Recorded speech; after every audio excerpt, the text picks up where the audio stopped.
బెజవాడలో జరిగిన బురద లేదంటే వరద వీటన్నింటిది చుట్టుకుంటున్న రాజకీయం ప్రతిరోజు మాట్లాడుకోవాల్సిన పరిస్థితి కారణమవుతుంది.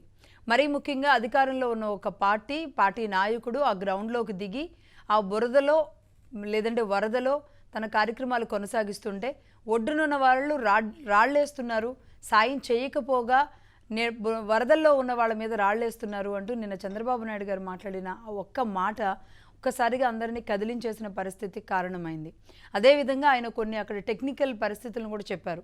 బుడమేరు ఎలా పొంగుకుంటూ వచ్చింది, 11,000 టీఎంసీలను దాటి అది పొంగడం అనేది ఎంత పెద్ద నష్టం కలిగించింది, ప్రకాశం బ్యారేజ్ నుంచి వెళ్ళిన నీటి కంటే కూడా ఎక్కువగా ఇటు బుడమేరు నుంచి జరిగిన నష్టమే తీవ్రమైనది, ముఖ్యంగా అక్కడ పూడికలు ఎందుకు తీయించలేదు, కరకట్టను ఎవరు ఆక్రమించారు, ఇలాంటి అనేక అంశాలు బయటికి రావాల్సిన అవసరం ఉంది అనేది నిన్న చంద్రబాబు నాయుడు గారు చెప్పారు. దాంతోపాటుగా ఇవాళ అంటే నిన్నటి నుంచి కూడా కాస్త శాంతించడంతో ఆ నీరంతా బయటకు పోవడంతో మొత్తం బురదగా ఉంది. బురదగా మారిన పరిస్థితుల నుంచి ఎన్నో వాహనాలను బయటికి తీస్తున్నారు, డ్యామేజ్ అయిన వాహనాలు. ముఖ్యంగా ఇన్సూరెన్స్ కంపెనీలతో స్వయంగా ముఖ్యమంత్రి ఫోన్ చేసి మాట్లాడుతున్నారు. అంటే అక్కడ నష్ట పరిహారం అనేది వారికి అందడానికి స్వయంగా ముఖ్యమంత్రి ఎలాంటి జాగ్రత్తలు తీసుకోబోతున్నారో అర్థమవుతుంది. దాంతోపాటుగా ఆయన తీసుకున్న ఇంకొన్ని చర్యల విషయం గురించి మనం మాట్లాడాలి అంటే ప్రతి ఇంటికి దాదాపుగా అంటే మినిమం ప్రతి ఇంటికి 1,00,000 రూపాయలు నష్టం జరిగిన పరిస్థితి ఉంది. ఇంకా కొన్ని ఇళ్లకు అంతకంటే ఎక్కువ కూడా ఉండొచ్చు. మినిమం మరి ప్రభుత్వం ఏమైనా ఆర్థిక సాయాన్ని ప్రకటించే అవకాశాలు ఉన్నాయా? ఇప్పటికిప్పుడే చేస్తున్న పని పారిశుద్ధ్యం, క్లీనింగ్, మొత్తం దాదాపుగా 10,000 మంది టీంని గ్రౌండ్లోకి దింపి మొత్తం క్లీనింగ్ చేయించడం అనేది ఒకవైపు కొనసాగుతోంది. ఇంకొక వైపు ఆరోగ్య కేంద్రాలుగా ఏర్పాటు చేసి ఆరోగ్యం అందిస్తూ ఇమ్మీడియట్లీ స్టెప్స్తో తీసుకొని వెళుతున్నారు. అంతేకాదు 2 రోజుల నుంచి సాయం చేసే వాళ్ళ చేతులు కూడా పెరిగాయి అని చెప్పాలి. అనేక మంది ట్రక్కుల్లో అనేక రకాల ఆహారాలు, బట్టలు, లేదంటే వారికి కావాల్సిన వస్తువులన్నింటినీ కూడా ఎక్కడికక్కడ అధిక సంఖ్యలో అనేక మంది ఇస్తున్నారు. విరాళాలు కూడా పెరిగాయి. అటు హెరిటేజ్ సంస్థ కానీ లేదంటే ఇటు పవన్ కళ్యాణ్ గారు కూడా నిన్న ఇంకా తన విరాళాన్ని పెంచి దాదాపుగా తన దాతృత్వాన్ని చాటుకున్నారు. ఇదే విధంగా అనేక మంది నుంచి అనేక రకాలుగా ఈరోజు సాయం అందుతున్న పరిస్థితి ఉంది. కానీ జగన్మోహన్ రెడ్డి గారు మళ్ళీ నిన్న బయటకు వచ్చారు. మొన్నేమో నవ్వుతూ వచ్చారు, నిన్న కొంచెం సీరియస్గా వచ్చారు. వచ్చి బుడమేరు గురించి మళ్ళీ ఏదో రెగ్యులేటరీ అంటూ ఏదో మాట్లాడిన పరిస్థితి కారణమవుతుంది. కానీ నిజంగా అంటే ఇవాళ రాజకీయం మాట్లాడాలా లేదంటే ఇప్పుడు ఎదురైన పరిస్థితిని ఎలా భవిష్యత్తులో జరగకుండా చూడాలా అనేది అర్థం కాని పరిస్థితి ఉంది. దీని గురించి మాట్లాడదాం. అప్సాన్ రాజేష్ గారు సీనియర్ పొలిటికల్ అనలిస్ట్ స్టూడియోలో ఉన్నారు. నమస్తే అండి అప్సాన్ గారు. నమస్తే. అలాగే రాయపాటి అరుణ గారు ఉన్నారు, జనసేన మహిళా నాయకురాలు. నమస్తే అండి. బండారు వంశీ గారు ఉన్నారు, టీడీపీ నాయకులు. నమస్తే అండి వంశీ గారు. నమస్తే మేడం. నమస్తే అండి. గుడ్ మార్నింగ్ అండి. అరుణ గారు, ముందుగా మీరు చెప్పండి, నిన్న పవన్ కళ్యాణ్ గారు దాదాపుగా మళ్ళీ తన విరాళాన్ని పెంచారు, ఎలా చూడాలి? ముఖ్యంగా ఆయన కొన్ని కీలక వ్యాఖ్యలు కూడా చేస్తున్నారు. ఇదంతా అధికారులు తప్పిదం అన్న విషయాన్ని కూడా చెబుతున్నారు. చంద్రబాబు నాయుడు గారు ఒక రకంగా ఒకంత అసహనానికి గురవుతున్న పరిస్థితికి, పవన్ కళ్యాణ్ గారు కూడా అసహనానికి గురవుతున్న పరిస్థితికి కూడా జగన్మోహన్ రెడ్డి గారి వ్యాఖ్యలు కూడా ఉన్నాయి. మీరు ఎలా చూస్తున్నారు? ప్యానెల్లోని పెద్దలకి, వీక్షకులకి మీకు నమస్కారం మేడం. ఇప్పటికీ కూడా వ్యవస్థలో ఇంకా జగన్మోహన్ రెడ్డి గారి యొక్క బంధువులు, రాబంధువులు మన వ్యవస్థలో ఉన్నారు. అది మనం కాదనలేని విషయము. ఎవరైతే ఆయనకు తొత్తులుగా వ్యవహరిస్తున్న అధికారులు ప్రాతినిధ్యం వహిస్తున్న ఏరియా ఉందో ఆ ఏరియాకు సంబంధించిన చోట మాత్రమే సరైనటువంటి సహాయ సహకారాలు అందించలేదు. సామాన్యులకి తిండి కూడా అందరికి ఇబ్బంది పడ్డారన్నమాట వాస్తవం. ఆ మాట సాక్షాత్తు సీఎం గారు చెప్పిన విషయం మనందరం గమనించాము. అలాగే ఆయన చెప్పడమే కాదు, ఆ ఏరియాలో వాళ్లే ప్రాతినిధ్యం వహిస్తూ ఉన్నారు. ఆ 5 పేర్లు చెప్పారు. 5 పేర్లకు సంబంధించిన వాళ్ళు మాత్రమే ప్రాతినిధ్యం వహిస్తున్న ఏరియాల్లో సహాయక చర్యలకి అధికారులు సహకరించలేదు. దాని మూలంగానే సామాన్యులు ఇబ్బంది పడ్డారు. ఈ మాట వాస్తవం. రెండోది, జగన్మోహన్ రెడ్డి గారు ఒక్కసారి వచ్చి బుడమేరు గేట్లు అన్నారు, రెండోసారి వచ్చి ఏదో రెగ్యులేటరీ అని చెప్పేసి మాట్లాడారు. కానీ వాస్తవంగా బుడమేరు కెపాసిటీ ఎంత, కృష్ణానది కెపాసిటీ ఎంత, బుడమేరు వాటరు చంద్రబాబు నాయుడు గారి ఇంటి వైపుకు పోకుండా మళ్లించారు అన్న కాన్సెప్ట్ మాట్లాడుతున్నారు. అసలు బుడమేరుకి చంద్రబాబు నాయుడు గారి ఇంటికి మధ్యలో కృష్ణానది ఉంది. ఆ విషయము క్లియర్ గా అందరికీ తెలుసు. అక్కడ బుడమేరు కాన్సెప్ట్ తెలిసిన వాళ్ళందరికీ కూడా తెలుసు. వచ్చే వాటర్ పెద్ద డ్రమ్ములో ఒక చెమ్ము నీళ్లు పడితే ఎంత ఇంపాక్ట్ ఉంటుందో మ్మ్. బుడమేరు వాటర్ కృష్ణా నదికి కలిసినా సరే జరిగే ఇంపాక్ట్ అంతా. కానీ తెలిసి తెలియకుండా మాట్లాడి మళ్ళీ ఇంకొకసారి జగన్మోహన్ రెడ్డి గారు అబాస్ పాలయ్యారు. ఆయన అసలు సొసైటీ గురించి కానివ్వండి, ఏపీలో ఉన్నటువంటి పరిస్థితుల గురించి కానివ్వండి, డ్యాములు, నదులు, వాటి విస్తీర్ణము, వైశాల్యం, వాటి ప్రవాహం, వీటికి సంబంధించినటువంటి ఎలాంటి నాలెడ్జ్ జగన్మోహన్ రెడ్డి గారి దగ్గర లేదు. కానీ ఇట్లాంటి విపత్కర పరిస్థితిని కూడా రాజకీయంగా వాడుకోవాలని చూశాడు తప్ప ప్రభుత్వానికి సహకరించాలి, ప్రజల్ని ఈ ఇబ్బంది నుంచి బయటేయాలి అని చెప్పేసి కనీసం కూడా ఆలోచన చేయలేదు జగన్మోహన్ రెడ్డి. మరొక్కసారి అతను వ్యాపారవేత్త తప్ప రాజకీయవేత్త కాదు అని చెప్పేసి నిరూపించుకున్నాడు జగన్మోహన్ రెడ్డి. ఈ రోజు పవన్ కళ్యాణ్ గారు మొదట 1 కోటి రూపాయలు విరాళం ప్రకటించినప్పటికీ కూడా తర్వాత జరిగినటువంటి నష్టాన్ని మొత్తాన్ని అంచనా వేసిన తర్వాత పెద్ద ఎత్తున జరిగింది ఈ నష్టం. ఇంతంత తేలిగ్గా తేరుకునే విషయం కాదు ప్రభుత్వానికి కూడా అని చెప్పేసి ఆయన అర్థం చేసుకున్న తర్వాత సాక్షాత్తు ఒక్క పవన్ కళ్యాణ్ గారే 6 కోట్ల విరాళాన్ని, 1 కోటి రూపాయలు తెలంగాణకి, 1 కోటి ఆంధ్రప్రదేశ్ కి, మిగతా 4 కోట్లు కూడా 400 గ్రామాల పంచాయతీలకు సంబంధించి ప్రకటించడం జరిగింది. అలాగే పెద్ద ఎత్తున దాతల నుంచి కూడా విరాళాలను ఆహ్వానించడం జరిగింది. ఈయన ముఖ్యమంత్రి గారు ఈ వయసులో కూడా నిరంతరము రాత్రి అనక పగలనక అక్కడే ఒక బస్సుని నివాసంగా ఏర్పాటు చేసుకుని ప్రజల్లోకి, పల్లెల్లోకి నిరంతరం తిరుగుతూ అక్కడ వరద నష్టాన్ని అంచనా వేస్తూ అధికారులను ఎప్పటికప్పుడు అప్రమత్తం చేస్తూ కాపాడుతూ ఉంటే, అంత పెద్ద వరద బీభత్సం నుంచి అస్సలు నష్టం ఏమీ జరగలేదు, జరగకుండా కాపాడామేమో అని చెప్పేసి మేము చెప్పట్లేదు. క్లియర్ గా నష్టం జరిగింది. కానీ ఆ నష్టాన్ని ఎలా సామాన్యుడిని రక్షించాల నష్టం నుంచి అనే ఒక ఆలోచనలో ప్రభుత్వం ఉంది. ఈ విషయాన్ని పక్కన పెట్టి దీన్ని కూడా రాజకీయం చేయాలని చెప్పేసి బయటకు వచ్చాడు. అంటే ఎట్లాంటి రాబందుకి 2014 నుంచి 19 నుంచి 24 వరకు ప్రజలు అవకాశం ఇచ్చారో ఒకసారి మనం ఆలోచించుకోవాల్సిన అవసరం ఉంది. ఇప్పటికి కూడా మాట్లాడే మాటల్లో, చేస్తున్న పనుల్లో క్లారిటీ లేకుండా వ్యవహరిస్తున్నాడు జగన్మోహన్ రెడ్డి. రాజకీయాలకు పనికిరాడు. అట్లాంటి వ్యక్తిని పూర్తిగా రాజకీయాల నుంచి పక్కన పెట్టాల్సిన అవసరం ఆంధ్ర రాష్ట్ర ప్రజలకు ఉందనేది ఈ విషయంలో మరొకసారి మనకు తేటతెల్లమైంది. ఎగ్జాక్ట్లీ. వంశీ గారు, గుడ్ మార్నింగ్ లక్ష్మి గారు. వంశీ గారు, అరుణ గారు చెప్పినట్టుగా నిజంగా అంటే జగన్మోహన్ రెడ్డి గారికి ఎక్కడ మరి ఆ ల్యాక్ ఆఫ్ నాలెడ్జ్, ఆ నాలెడ్జ్ని ఎక్కడ ఆయనకి ఆ ప్రాబ్లం ఉంది, అది మరి అంటే ఆయన ఎందుకు ప్రిపేర్ అవ్వట్లేదు? ముఖ్యమంత్రిగా కూడా అదే ప్రాంతంలో ఉండి ఆయన చుట్టూ ఉన్న వాగులేంటో కూడా ఆయన ఎందుకు తెలుసుకోలేదంటారు? ప్యానెల్లో ఉన్న రాజేష్ గారికి, అరుణ గారికి, అలాగే లక్ష్మి గారికి ఒక క్వశ్చన్ అండి. జగన్మోహన్ రెడ్డి గారు ముఖ్యమంత్రిగా ఉండగా పల్నాడు ప్రాంతం గురజాలలో ఒక మెడికల్ కాలేజీ శంకుస్థాపనకని వెళ్ళారు. వెళ్ళి పల్నాడు ప్రజల మంచినీటి దాహార్తిని తీర్చడానికి ఇక్కడ మెడికల్ కాలేజీ కడుతున్నాను అన్నాడు. దాని మీనింగ్ మీకేమైనా తెలిస్తే, మీ ముగ్గురులో ఎవరన్నా ఆ మీనింగ్ తెలిస్తే దయచేసి నాకు ఇప్పటికైనా చెప్పాలని చెప్పి రిక్వెస్ట్ చేస్తా ఉన్నా. సో అలాంటిదే అసలు ఈ బుడమేరు అనేది ఒకటి ఉంది అనేది జగన్మోహన్ రెడ్డికి విజయవాడ వరదలు వచ్చే ముందు రోజు వరకు తెలియదు. విజయవాడ వరదలు తెలీదండి.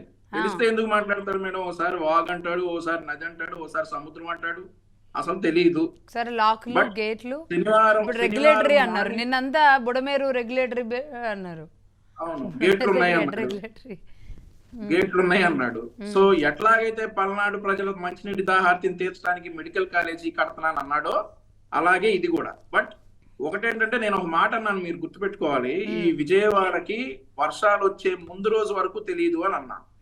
ముందు రోజు తనకి తెలుసు ఆ బుడమేరు అనేది ఒకటి ఉంది, అది పొంగితే విజయవాడలో ప్రళయం వస్తుందని చెప్పి జగన్మోహన్ రెడ్డికి ముందు రోజు తెలుసు, చెప్పుంటారేమో.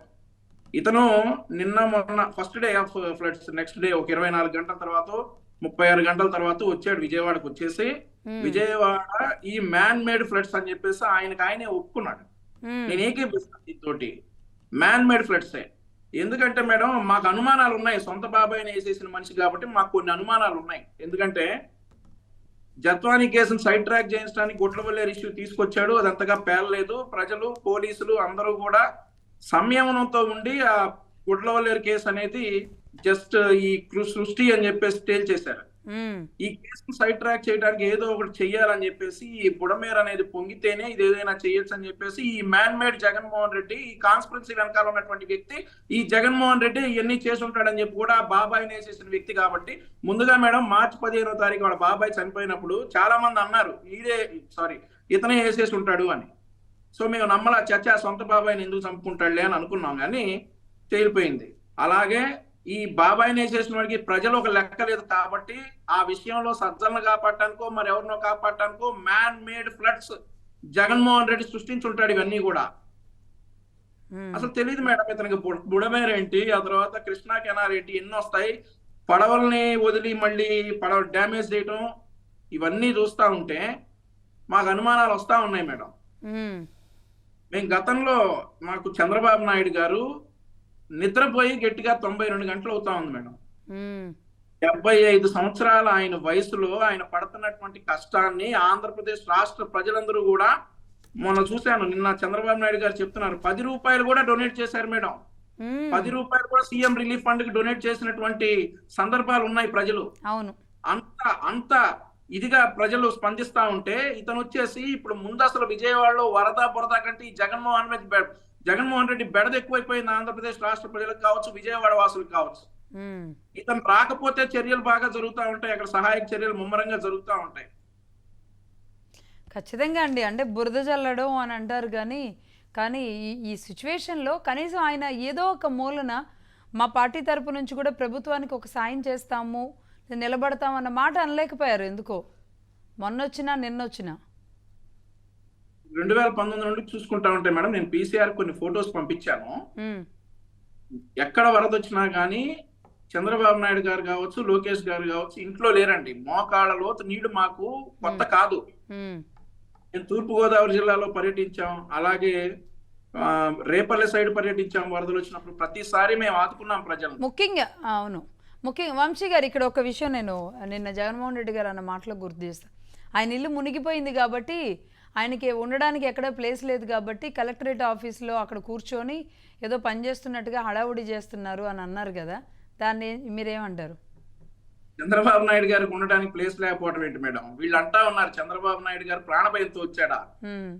18 క్లైమోర్ మైన్లు పేలితే మళ్ళీ నడుచుకుంటా వచ్చిన వ్యక్తి మేడం తిరుపతి కొండ మీద చంద్రబాబు నాయుడు గారు. ఆయనకా వీళ్ళు చావు భయం అంటా ఉంది.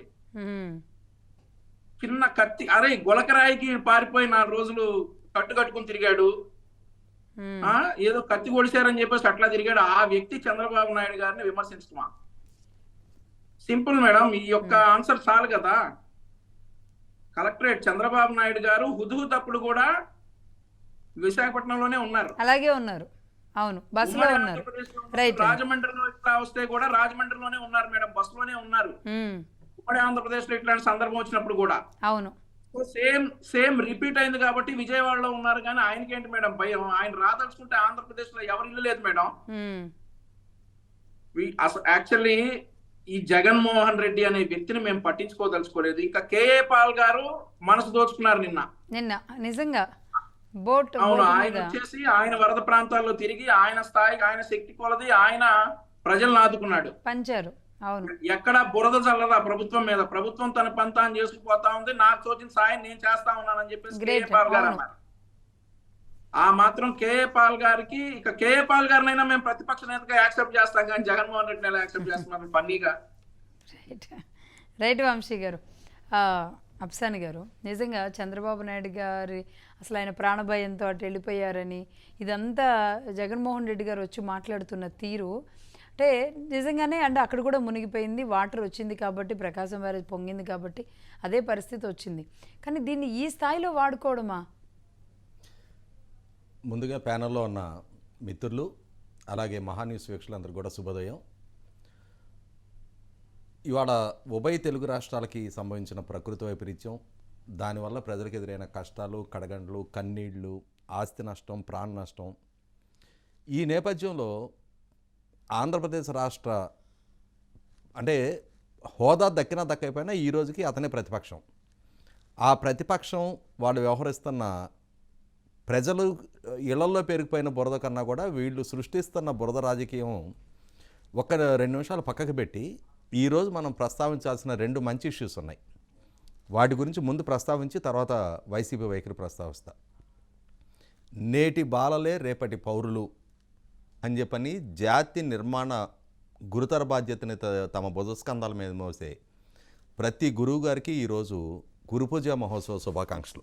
రియల్లీ మీరు ఓకే, నిజంగా అండి. అలాగే ప్రతి గురువుకి మహాన్యూస్ నుంచి కూడా గురు పూజోత్సవ దినోత్సవ శుభాకాంక్షలు. అలాగే ఈ ప్రకృతి వైపరీత్యం సంభవించిన సందర్భంగా ప్రభుత్వాలు స్పందించిన దాంతో సమానంగా స్పందిస్తూ ఎవరికి తోచిన రీతిలో వాళ్ళు అందిస్తున్న సహాయం, కొంతమంది వస్తురూపేణ సహాయం చేస్తున్నారు, కొంతమంది భోజన ఏర్పాట్లు చేస్తూ ఉన్నారు, కొంతమంది ఆర్థిక సహాయం అందిస్తూ ఉన్నారు, ఇంకొందరు వాలంటీరింగ్ చేస్తూ ఉన్నారు.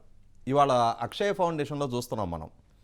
అక్కడ 1,00,000 మందికి భోజన ప్యాకేజింగ్ జరుగుతూ ఉంటే 100 మంది వచ్చి అక్కడ వాలంటీరింగ్ చేస్తూ ఉన్నారు.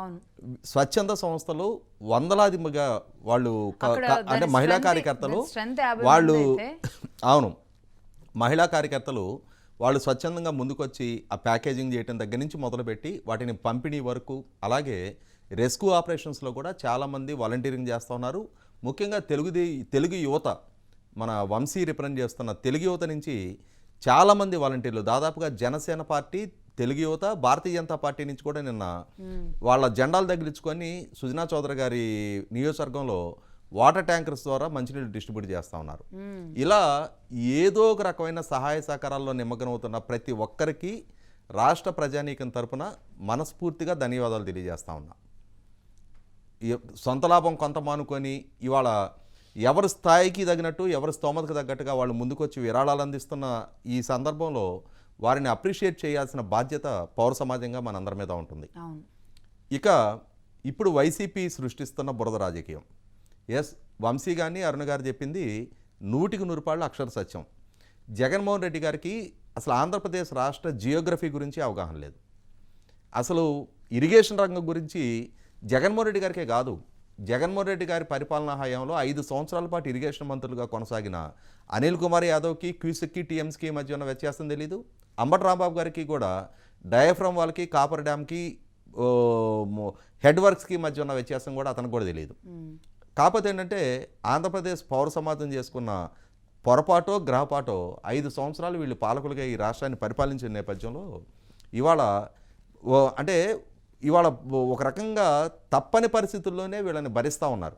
నిన్న చూసాం మనం బొత్స సత్యనారాయణ గారి పర్యటనకి వెళ్తే ప్రభుత్వ పరంగా జరుగుతున్న సహాయ కార్యక్రమాలకు ఆటంకాలు సృష్టించడానికి మీరు ఇక్కడికి వచ్చారా, మీ వైపు నుంచి ఏమైనా సహాయ సహకారాలు చేశారా, మీరు బాగానే సంపాదించుకున్నారు కదా, నిన్నటి వరకు పదవులు హోదాలు అనుభవించారు కదా అని చెప్పని మహిళలు తిరగబడి ప్రశ్నించారు. నందిగామ ఎమ్మెల్యే మొండితోక జగన్మోహన్ రావు ఆయన ఒక సహాయ శిబిరానికి వెళ్ళి 5 రోజుల తర్వాత అక్కడ బురద రాజకీయం చేయడానికి ప్రయత్నం చేస్తే అక్కడ ఉన్న ఆ పునరావాస శిబిరంలో ఆశ్రయం పొందుతూ ఉన్న బాధితులే వాళ్లే తరిమి కొట్టారు. కాబట్టి ఇవాళ జగన్మోహన్ రెడ్డి గారు ఏంటంటే పార్టీ అధినేతగా, ముఖ్యమంత్రిగా కొంత రక్షణ వలయాల మధ్య ఉంటున్నాడు కాబట్టి డైరెక్ట్గా ఆయనకి ఆ ఇంపాక్ట్ పడట్లా. ఆయన ఏం మాట్లాడుతున్నాడు, ఏ విధంగా వ్యవహరిస్తున్నాడు, ఆయన అవగాహన రాహిత్యాన్ని ఏ విధంగా బయటపెట్టుకుంటున్నాడు, ఇటువంటి వ్యక్తిన మనం 5 సంవత్సరాల పాటు ఈ రాష్ట్రానికి ముఖ్యమంత్రిగా ఎంపిక చేసుకుంది అని చెప్పని ప్రజలు విస్తుపోతూ ఉన్నారు. ఇవాళ నిన్న అతను ప్రస్తావించింది కూడా వెలగలేరు హెడ్ రెగ్యులేటర్ దగ్గర నుంచి కృష్ణానదికి మళ్లింపు ఇష్యూ మాట్లాడుతూ ఉన్నాడు. అసలు అక్కడ వాస్తవంగా ఆ హెడ్ రెగ్యులేటర్ దగ్గర నుంచి పోలవరం రైట్ బ్యాంక్ కెనాల్ ద్వారా కృష్ణానదికి మళ్లించగలిగేది 8,500 టీఎంసీలు మాత్రమే. కానీ వాస్తవంగా బుడమేరకు వచ్చిన వరద 8,500 క్యూసెక్లు మాత్రమే, టీఎంసీలు కాదు. కానీ వాస్తవంగా బుడమేరకు వచ్చిన వరద 40,000 క్యూసెక్లు. ఆ 40,000 క్యూసెక్ల వరద వచ్చినప్పుడు ఆ head regulator Velagaleru head regulator గేట్లు ఆపరేట్ చేయకపోతే ఏమవుద్ది, ఎక్కడికి వెళ్ళొద్ది ఆ వరద మొత్తం? 40,000 క్యూసెక్ల వరద దిగువకి పారాల్సిన వరదని నువ్వు అక్కడ ఆఫ్ చేసిన పర్యవసానం కృష్ణానదికి రావడానికి 8,500 మాత్రమే వెసులుబాటు ఉంది. అది కూడా 10 లక్షల క్యూసెక్ల వరద కృష్ణానదిలో పారుతున్నప్పుడు ఆ రైట్ బ్యాంక్ కెనాల్ నుంచి కూడా వరద ఇంటేక్ ఉండదు, కృష్ణానదిలోకి రావడానికి ఆస్కారం ఉండదు, మళ్ళీ వెనక్కే ఎగదన్నుద్ది. ఆ ఎగదైన పర్యవసానం ఆ వెనకున్న ప్రాంతాల ముంపుకే గురవుతాయి. వచ్చింది వరద, అదేమి రెగ్యులర్గా జరుగుతున్న పారుదల కాదు. రెగ్యులర్గా జరిగే పారుదలనైనా సరే ఇవాళ మనం పంట కాలువల్లో అయినా సరే ఆ కాలువ ప్రవాహానికి అడ్డుగా గండి కడితే ఏమవుద్ది, కాలువ లెవెల్ పెరుగుద్ది. ఒక సర్టెన్ స్టేజ్ తర్వాత గండి మీదగా పారుద్ది, ఆ గండిని కూడా కొట్టేస్తుంది. ఏదైతే అన్నమయ్య ప్రాజెక్టులో జరిగిందో, అన్నమయ్య ప్రాజెక్టులు గేట్లు నిర్వహించాల్సిన సందర్భంలో, ఆపరేట్ చేయాల్సిన సందర్భంలో ఆ గేట్ల నిర్వహణకు కూడా నిధులు ఇవ్వక అక్కడ ఒక ప్రాజెక్టే బ్రీచ్ అయిందో అటువంటి పరిస్థితి ఉత్పన్నం అవుద్ది. 40,000 క్యూసెక్ల వరద వస్తూ ఉన్నప్పుడు 40,000 క్యూసెక్ల వరద అంటే ఇవాళ Krishna western delta main canal capacity 7,500 క్యూసెక్లు. ఇవాళ అంటే మనకి కృష్ణా డెల్టా కింద కొన్ని లక్షల ఎకరాల ఆయకట్టుని పారించే రైట్ బ్యాంక్ మెయిన్ కెనాల్ది 7,500 క్యూసెక్ల కెపాసిటీ అది. మనం దాన్నే బకింగ్హామ్ కెనాల్ అంటాం. మా ఏరియా మొత్తం దాని నుంచే సాగుతూ ఉంటుంది. దానికి దాదాపుగా 5.5 రెట్ల వరద వచ్చింది. అంతటి వరద వచ్చినప్పుడు దాన్ని అడ్డుకట్ట వేసే ప్రయత్నం చేస్తే అడ్డుకట్ట వేయటం వల్ల సొల్యూషన్ ఏమైనా ఉందా? ఈ ప్రాంతం కాకపోతే ఇంకో ప్రాంతం మునకటానికి ఆస్కారం ఉంటుంది. ఖచ్చితంగా బుడమేరు ద్వారా కొల్లేరుకే వెళ్ళి తీరాలి. కానీ కొల్లేరుకి వెళ్ళే దారిలో ఈ బుడమేరు స్థితిగతులు ఎట్లా ఉన్నాయి? ఎవరి హయాంలో ఆక్రమణకు గురైనాయి? ఎవరు 5 సంవత్సరాల పాటు ఆ బుడమేరు మెయింటెనెన్సే పట్టించుకోకుండా వదిలేశారు. ఇవాళ వాస్తవంగా బుడమేరుని డిజైన్ చేసింది 15,000 క్యూసెక్లకి. ఇవాళ సడన్గా 40,000 క్యూసెక్ల వరద వస్తే ఆ 15,000 క్యూసెక్ల ప్రవాహం కొనసాగటానికి తగ్గ విధంగానే బుడమేరు లేదు. గట్లు మొత్తం గండ్లు పడి ఉన్నాయి. గండ్లు పడి ఉన్నప్పుడు అంత వరద వచ్చినప్పుడు సహజంగా జనావాసాల ముంపుకు గురి అవటం ఖాయం. ఎదురైంది ప్రకృతి వైపరీత్యం.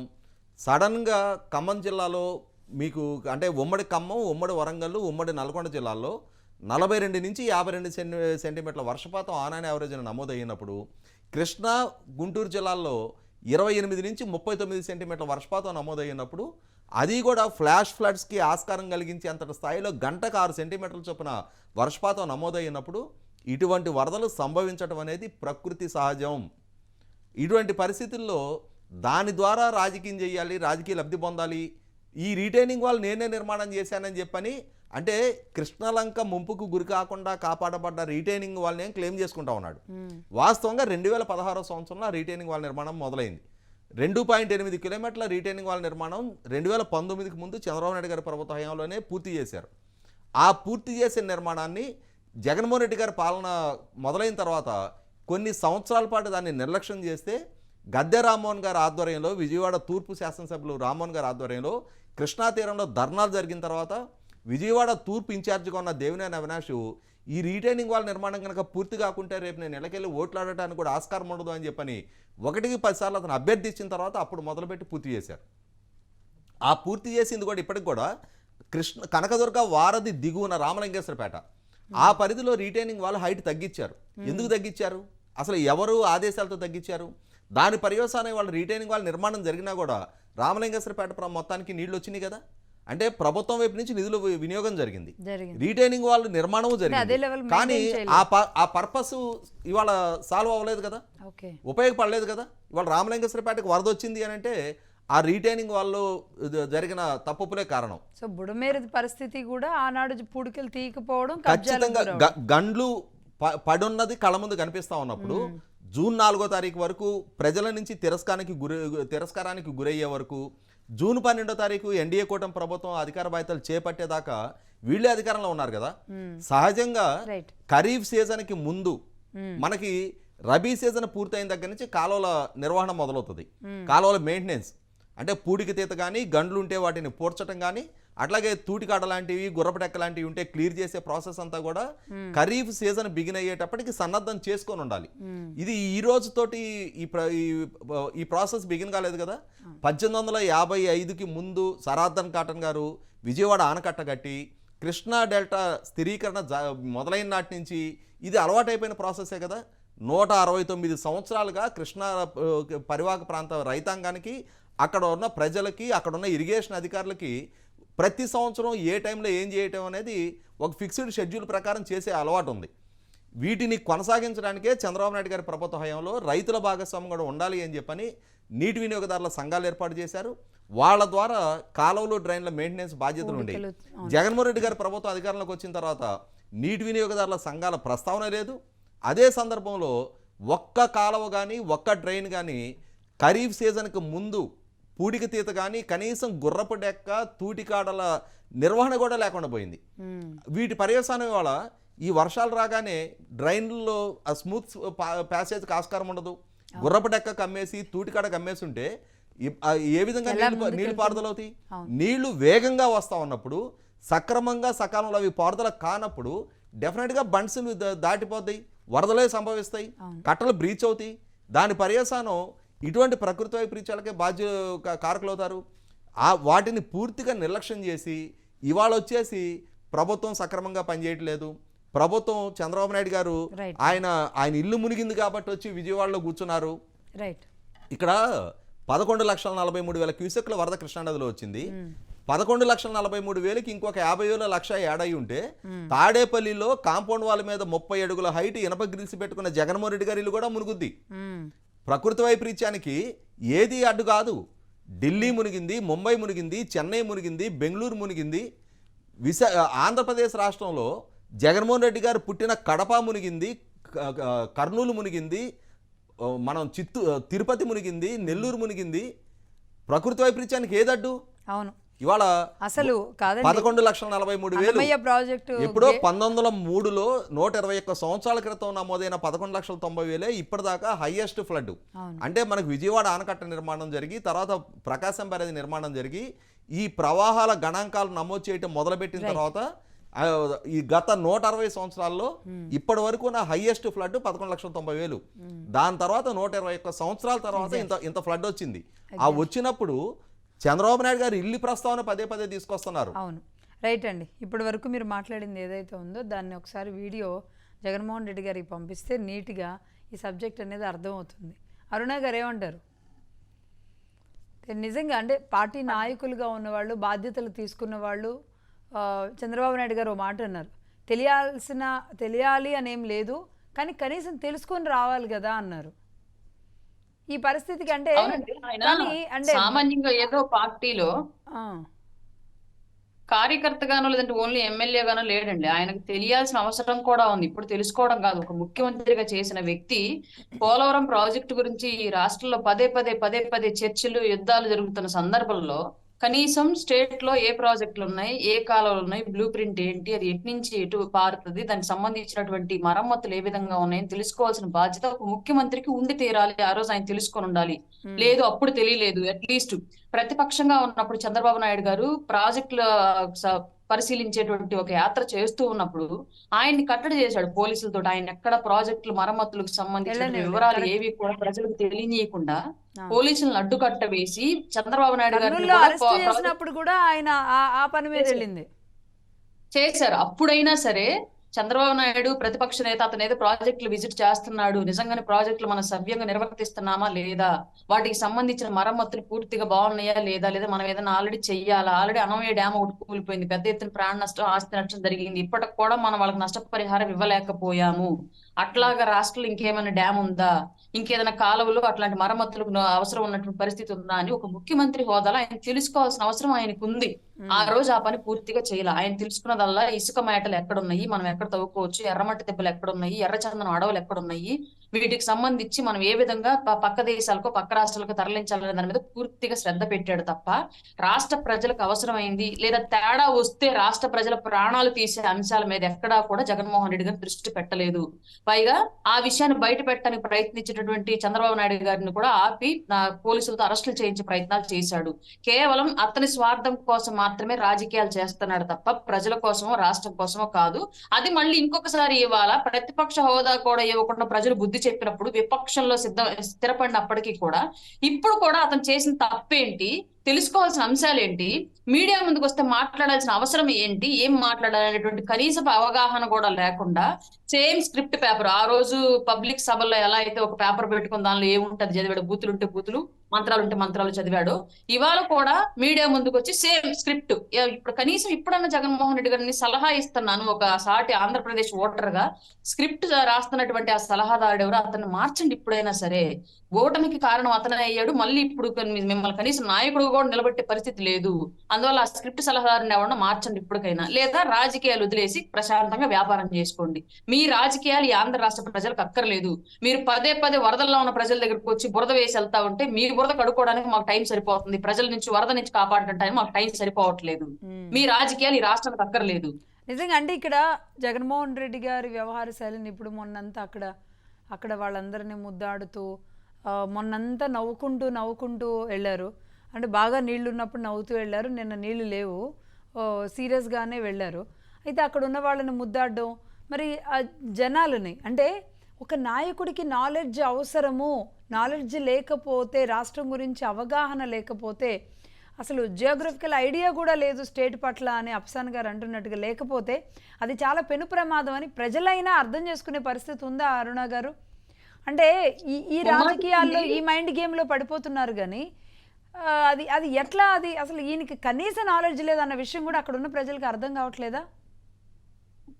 ఇప్పుడు అర్థమై ఉండిద్దండి. ఇదే వరద గనక జగన్మోహన్ రెడ్డి గారి గవర్నమెంట్ లో గనక వచ్చి ఉంటే నిన్నటి వరకు నాకు తెలిసి వరద కారణంగా జరిగినటువంటి మొత్తం ఈ వరద ఈ ఎపిసోడ్ స్టార్ట్ అయిన తర్వాత జరిగినటువంటి మరణాల సంఖ్య మొత్తం 20 అని చెప్పేసి నిన్న ముఖ్యమంత్రి గారు ఉప ముఖ్యమంత్రి గారు ప్రకటించిన విషయం మనం చూసాము. ఇదే వరద గనక జగన్మోహన్ రెడ్డి గారి టైంలో వచ్చి ఉంటే ఈ కాలనీ వాసులు ఎవరైతే ఉన్నారో వాళ్ళలో సగం మంది ఆకలి చావులు ఆర్తనాదాలతో చనిపోయి ఉండేవాళ్ళండి. ఖచ్చితంగా సగం మంది ఆల్మోస్ట్. ఈ వరద జగన్మోహన్ రెడ్డి గారి టైంలో రాకపోవడం ఆ కాలనీ వాసులు చేసుకునేటువంటి అదృష్టం. ఈ టైంలో రావడం నిజంగానే ఇంత సమర్థవంతమైన నాయకత్వం పనిచేస్తున్న టైంలో రావడం నిజంగానే వాళ్ళు చేసుకున్నటువంటి అదృష్టమని చెప్పాలి.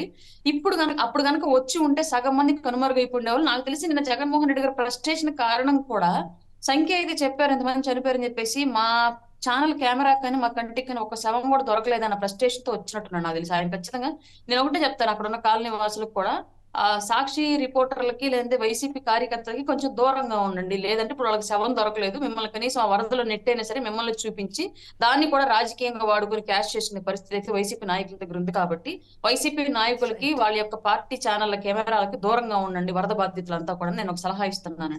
రైట్ అండి. వంశీ గారు, చంద్రబాబు నాయుడు గారి తీరును కూడా వైసీపీ నాయకులు ఈయనే వెళ్ళాలా స్వయంగా అని మాట్లాడుతున్నారు. సరే, ఒక నాయకుడు వెళ్ళి కాస్త హడావుడి చేయాలంటే గంట చేయొచ్చు, 2 గంటలు చేయొచ్చు, కానీ 3 రోజుల పాటు అలా అలుపెరగకుండా అన్ని గంటల పాటు ఆ వయసులో మన ఇంట్లో వాళ్ళనైతే మనం పంపిస్తామండి? ఆయనకు అలవాటు మేడం. లాజిక్ కూడా ఎందుకు అర్థం చేసుకోలేకపోతున్నారు? అదే మేడం, చంద్రబాబు నాయుడు గారు ప్రజలు కష్టాల్లో ఉంటే ఇంట్లో ఉండలేరు. ఆయనకు అలవాటు. ఆ కష్టాలు తీరిపోయే వరకు కూడా ప్రజల్లోనే ఉంటాడు చంద్రబాబు నాయుడు గారు. ఇక్కడ రాజేష్ అన్న చెప్పిన దానిలో అలాగే అరుణ గారు చెప్పిన దానిలో కొన్ని పాయింట్స్ ఉన్నాయండి. రాజేష్ గారు, బొత్స సత్యనారాయణ గారు, మొండితోక జగన్మోహన్ రెడ్డి గారు బయటకి వరద ప్రాంతాలకు వస్తే జనం తరిం కొట్టారని ఒక మాట చెప్పారు. ఇదే విషయం 2019లో, 2020లో, 2022లో ఆంధ్రప్రదేశ్ రాష్ట్రంలో వరదలు వస్తే లోకేష్ గారితో పాటు మేము వెళ్ళామండి. జగ్గంపేట కాన్స్టిట్యున్సీకి వెళ్ళాం, అలాగే ఇటు బట్టిప్రోలు వెళ్ళాం, ఆ తర్వాత కాకినాడ సైడ్ వెళ్ళాం. మేము వెళ్తే జనం మా కోసం, మేము రాగానే వాళ్ళకి ప్రాణం లేచి వచ్చింది. ఆ రోజు ప్రతిపక్ష పార్టీగా మేము వెళ్తే వాళ్ళకి ప్రాణం లేచి వచ్చింది. వచ్చారు మా కోసం. అప్పటి వరకు ఒక అధికారి వెళ్ళలేదు, ముఖ్యమంత్రి వెళ్ళలేదు. ఏంట్రా బాబు ఎందుకు వెళ్ళలేదు అంటే వరదల్లో ఎవడైనా వెళ్తాడా అని అడిగాడు. లోకేష్ గారు మోకాళ్ళ లోతు నీళ్లలో వెళ్ళి వాళ్ళని పరామర్శించి, మేము ఒక రోజు పర్యటన అనుకుని వెళ్ళింది 3 రోజులైంది మేడం. ఒకసారి అయితే మేము ఎన్టీఆర్ ట్రస్ట్ ద్వారా వాళ్ళకి భోజనం ఏర్పాటు చేసిన సందర్భాలు ఉన్నాయి. ఆ తర్వాత వీళ్ళు వచ్చి ఈ నూనె ప్యాకెట్లు, టొమాటో, పొటాటో ఇచ్చారు. ఆ నూనె ప్యాకెట్ కూడా నేను మీ PCR ఫోటో పంపించా. 2019 ఆగస్టు 20వ తారీఖు ఆ ప్రాంతాల్లో వరదలు వస్తే జూలైలో ఎక్స్పైర్ అయినటువంటి నూనె ప్యాకెట్లు పంచినటువంటి ఘనత జగన్మోహన్ రెడ్డి గారిది. ఏది మేము వెళ్ళిన తర్వాత వరద తగ్గుముఖం పట్టినాక వీళ్ళు సహాయం చేస్తారట ప్రజలకి. అట్లాంటిది చంద్రబాబు నాయుడు గారు ఈ రోజు వరద ఉండగానే వెళ్ళారు. వరద ప్రాంతాల్లో ఆయన వయసుకు మించి సాహసం చేసి ఆయన తిరిగారు. ఆయన వయసుకు చేయాల్సిన సాహసం కాదది. కానీ ఆయన వయసుకు ఇంకో విషయం కూడా చెప్పాలి మేడం. ఇక్కడ మీ అందరికీ గుర్తుండే ఉంటది, 2013లో ఉత్తరాఖండ్ వరదలు వచ్చాయి. మీకు గుర్తుందా మేడం? 2013 అవునండి. తెలంగాణ వాసులు ఇక్కడ నుంచి వెళ్ళిన ఒక కాలేజ్ పిల్లలు కూడా ఇదే. అది హిమాచల్ ప్రదేశ్. 2013లో అంటున్నారా మీరు? 2013లో కిరణ్ కుమార్ రెడ్డి గారు ముఖ్యమంత్రిగా ఉండగా, బొత్స సత్యనారాయణ గారు ట్రాన్స్పోర్ట్ మినిస్టర్ గా ఉండగా ఉత్తరాఖండ్ లో వరదలు వచ్చాయి మేడం. ఉత్తరాఖండ్ లో వరదలు వచ్చిన టైంలో చంద్రబాబు నాయుడు గారు అమెరికా పర్యటనలో ఉన్నారు. ఆ రోజే వెళ్ళారు. ఉత్తరాఖండ్ లో వరదలు వచ్చాయి, తెలుగు వాళ్ళు చిక్కుకుపోయారు అని తెలిసి చంద్రబాబు నాయుడు గారు ఆయన పర్యటన రద్దు చేసుకుని ఇమీడియట్ గా హైదరాబాద్ కు వచ్చేసారు. ఎర్లీ మార్నింగ్ 4 గంటలకి హైదరాబాద్ లో ఫ్లైట్ దిగిన ఆయన 7 గంటలకల్లా పార్టీ కార్యాలయానికి వచ్చేసారు. ఆ రోజు బంజారా హిల్స్ లో వచ్చేసి ప్రెస్ మీట్ అడ్రస్ చేశారు. తెలుగు వాళ్ళని తీసుకురావడానికి కిరణ్ కుమార్ రెడ్డి ప్రభుత్వం ఏం చర్యలు తీసుకుంటుందో తెలపాలని చెప్పేసి ప్రెస్ మీట్ అడ్రస్ చేశారు. ఆ తర్వాత 11 గంటలకు ప్రెస్ మీట్ అడ్రస్ చేశారు. మీ నుండి కనుక రెస్పాన్స్ లేకపోతే 1 గంటకి నేనేం చేయాలో నేను చేస్తానని చంద్రబాబు నాయుడు గారు చెప్పిన తర్వాత బొత్స సత్యనారాయణ గారు చంద్రబాబు నాయుడు గారు రాజకీయాలు చేస్తున్నారు ఈ విషయంలో అని అన్నారు. అయితే ప్రజాసేవ చేయటం రాజకీయం అయితే నేను చేసేది రాజకీయమే అని చెప్పి చంద్రబాబు నాయుడు గారు అప్పుడు ఢిల్లీ ఇక్కడ నుండి హైదరాబాద్ నుండి ఢిల్లీ వెళ్ళారు, ఢిల్లీ నుండి డెహ్రాడూన్ వెళ్ళి, డెహ్రాడూన్ నుంచి ఆన్ రోడ్ సేటి అనే ప్రాంతానికి వెళ్ళారు తెలుగు వారి కోసం. మ్మ్. అక్కడ దాదాపుగా 450 మంది తెలుగు వాళ్ళను కాపాడి అప్పుడు ప్రత్యేక విమానాల్లో ఆంధ్రప్రదేశ్ రాష్ట్రానికి, తెలంగాణ రాష్ట్రానికి, ఉమ్మడి రాష్ట్రానికి తీసుకొచ్చినటువంటి సందర్భాలు అక్కడ ఉన్నట్లు అప్పుడు బస్సులు పెట్టి వాళ్ళ స్వగ్రామాల్లో వదిలిపెట్టిన సందర్భాలు కూడా ఉన్నాయి మేడం. మ్మ్.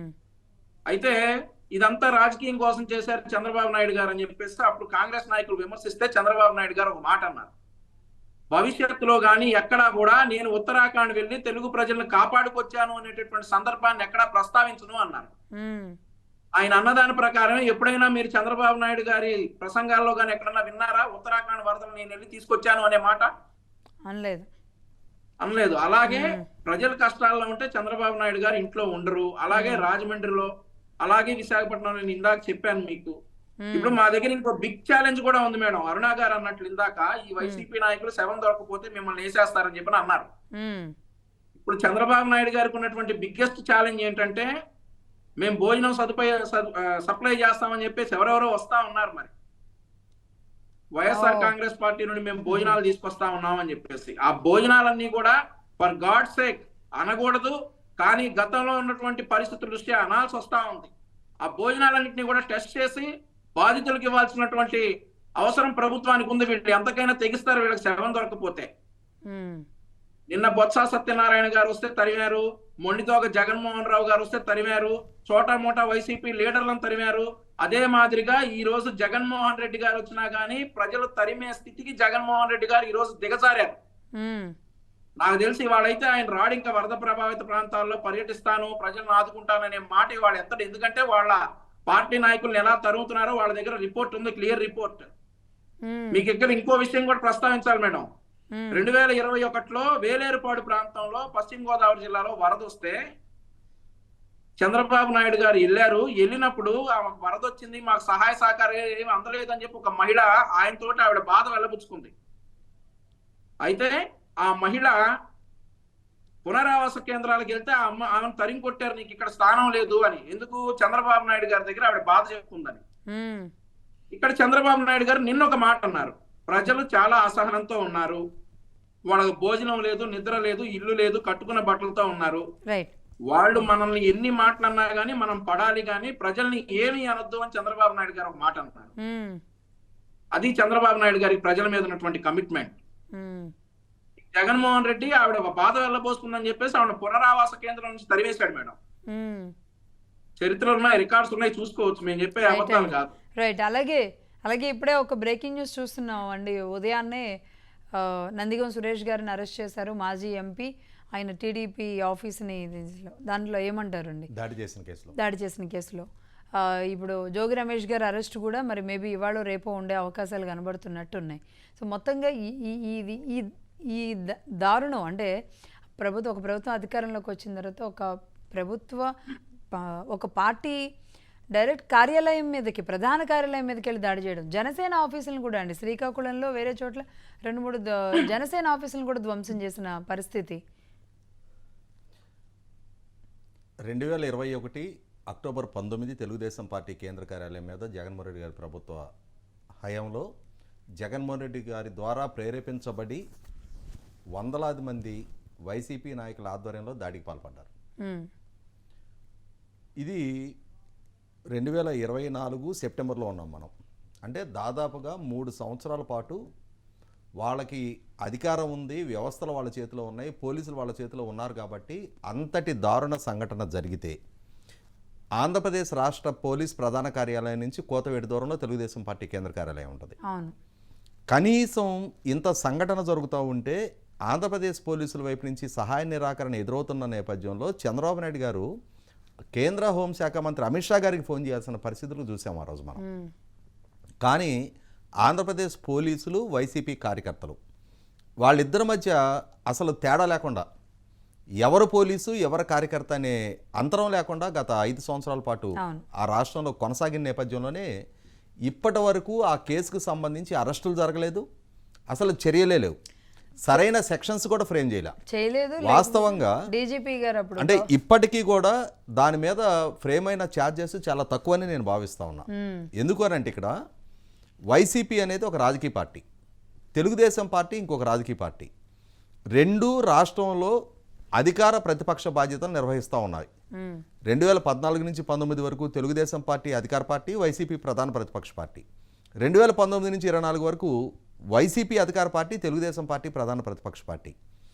అటువంటి ఒక ప్రధాన ప్రతిపక్ష పార్టీ 4 దశాబ్దాల నేపథ్యం ఉండి దశాబ్దాల పాటు ఈ రాష్ట్రాన్ని పరిపాలించిన పార్టీ కార్యాలయం మీదకి, 70 లక్షల మంది సభ్యత్వం ఉన్న పార్టీ కార్యాలయం మీదకి ఇవాళ అధికార పార్టీ కార్యకర్తలు భౌతిక దాడులకు పాల్పడ్డారు. ఆస్తుల విధ్వంసానికి పాల్పడ్డారు, వాహనాలు ధ్వంసం చేశారు, వ్యక్తుల్ని అక్కడ కార్యకర్తలని వాళ్ళని భౌతికంగా గాయపరిచారు. ఇటువంటి దాడికి పాల్పడ్డ నేపథ్యంలో ఇదే స్థాయిలో ఆ పార్టీ కూడా స్పందించి వాళ్ళ కార్యకర్తలు కూడా ఆవేశంతో రోడ్లెక్కి వాళ్ళు కూడా ఈ విధమైన దాడులు దౌర్జన్యాలకు పాల్పడున్నట్టయితే అసలు రాష్ట్రం పరిస్థితి ఏమయ్యేది? 70 లక్షల మంది కార్యకర్తలు వాళ్ళు కూడా ఆవేశంతో రోడ్డు ఎక్కే కనుక ఉన్నట్టయితే దాన్ని అదుపు చేయగలిగే స్థాయి ప్రభుత్వం చేతిలో ఉంటుందా? అంటే రాష్ట్రం ఒక రావణ కాష్టంగా మారిపోయి ఉండేది. కానీ ఇప్పుడు వీధి పోరాటాలతోటి రాష్ట్రం సతమతం అయిపోతూ ఉండేది. ఖచ్చితంగా తెలుగుదేశం పార్టీ నాయకత్వం సమయం పాటించారు.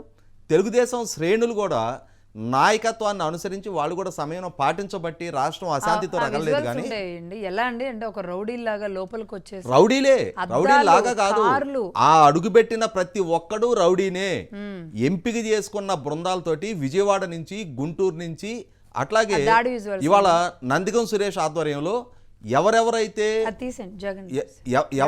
ఎవరెవరైతే ఈ దాడులు దౌర్జన్యాలకు పాల్పడతారో వాళ్ళనే ఎంపిక చేసుకొని తీసుకొచ్చి దాడులకు పాల్పడ్డారు. ఈ పాల్పడ్డ నేపథ్యంలో ఖచ్చితంగా అంటే వాళ్ళ మీద ప్రజల మధ్య విద్వేషాలు పెంచే కుట్ర జరిగింది. కొడుతున్నారండి, కొట్టారు, తలలు పగిలిని, స్పృహలు తప్పారు, గొంతు పీసుకారు.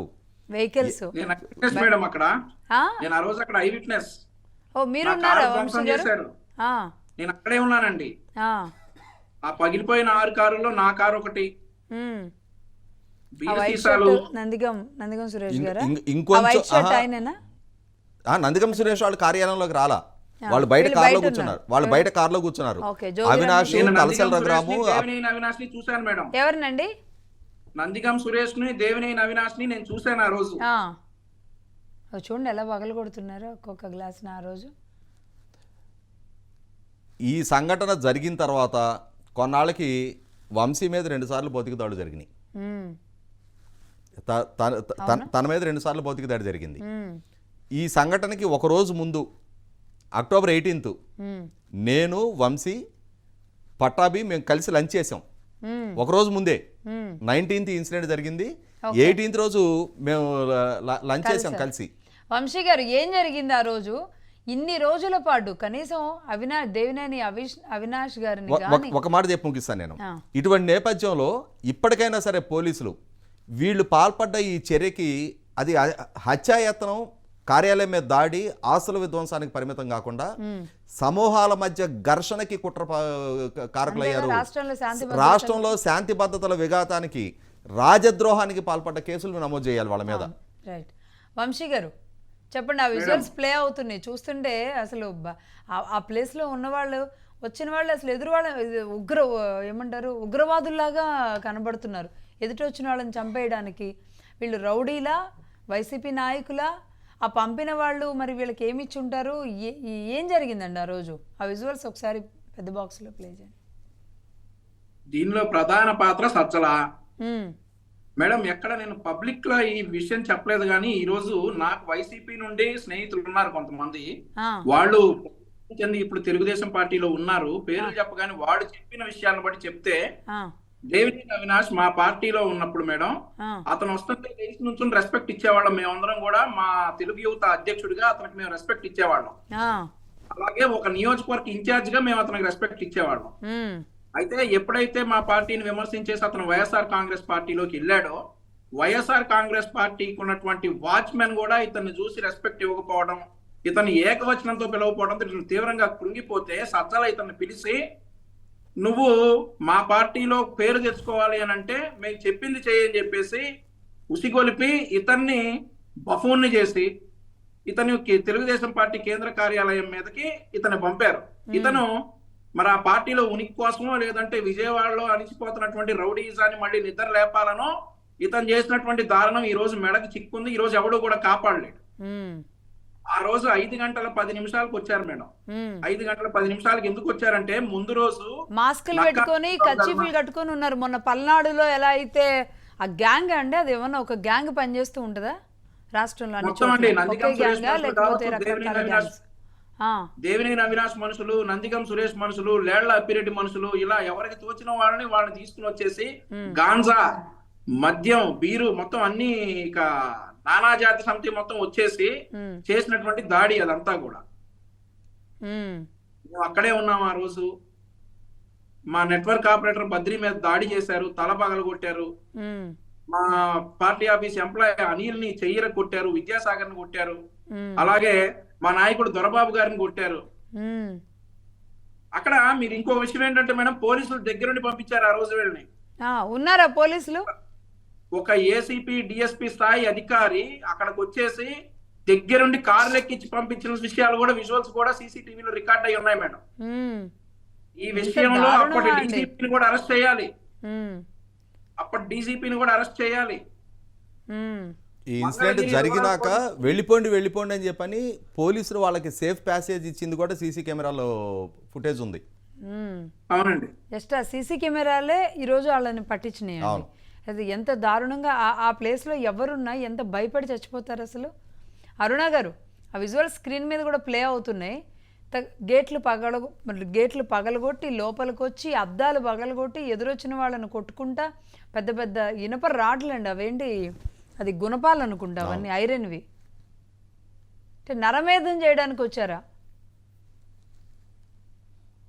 ఇక్కడ జగన్మోహన్ రెడ్డి గారి గవర్నమెంట్ లో ఒక క్వాలిటీ ఉంటేనే ఒక క్వాలిఫికేషన్ వచ్చిందండి. అది రౌడీయిజము వచ్చే క్వాలిఫికేషన్ వచ్చి మినిస్టర్ ఆర్ ఏదైనా సరే ఒక చైర్మన్.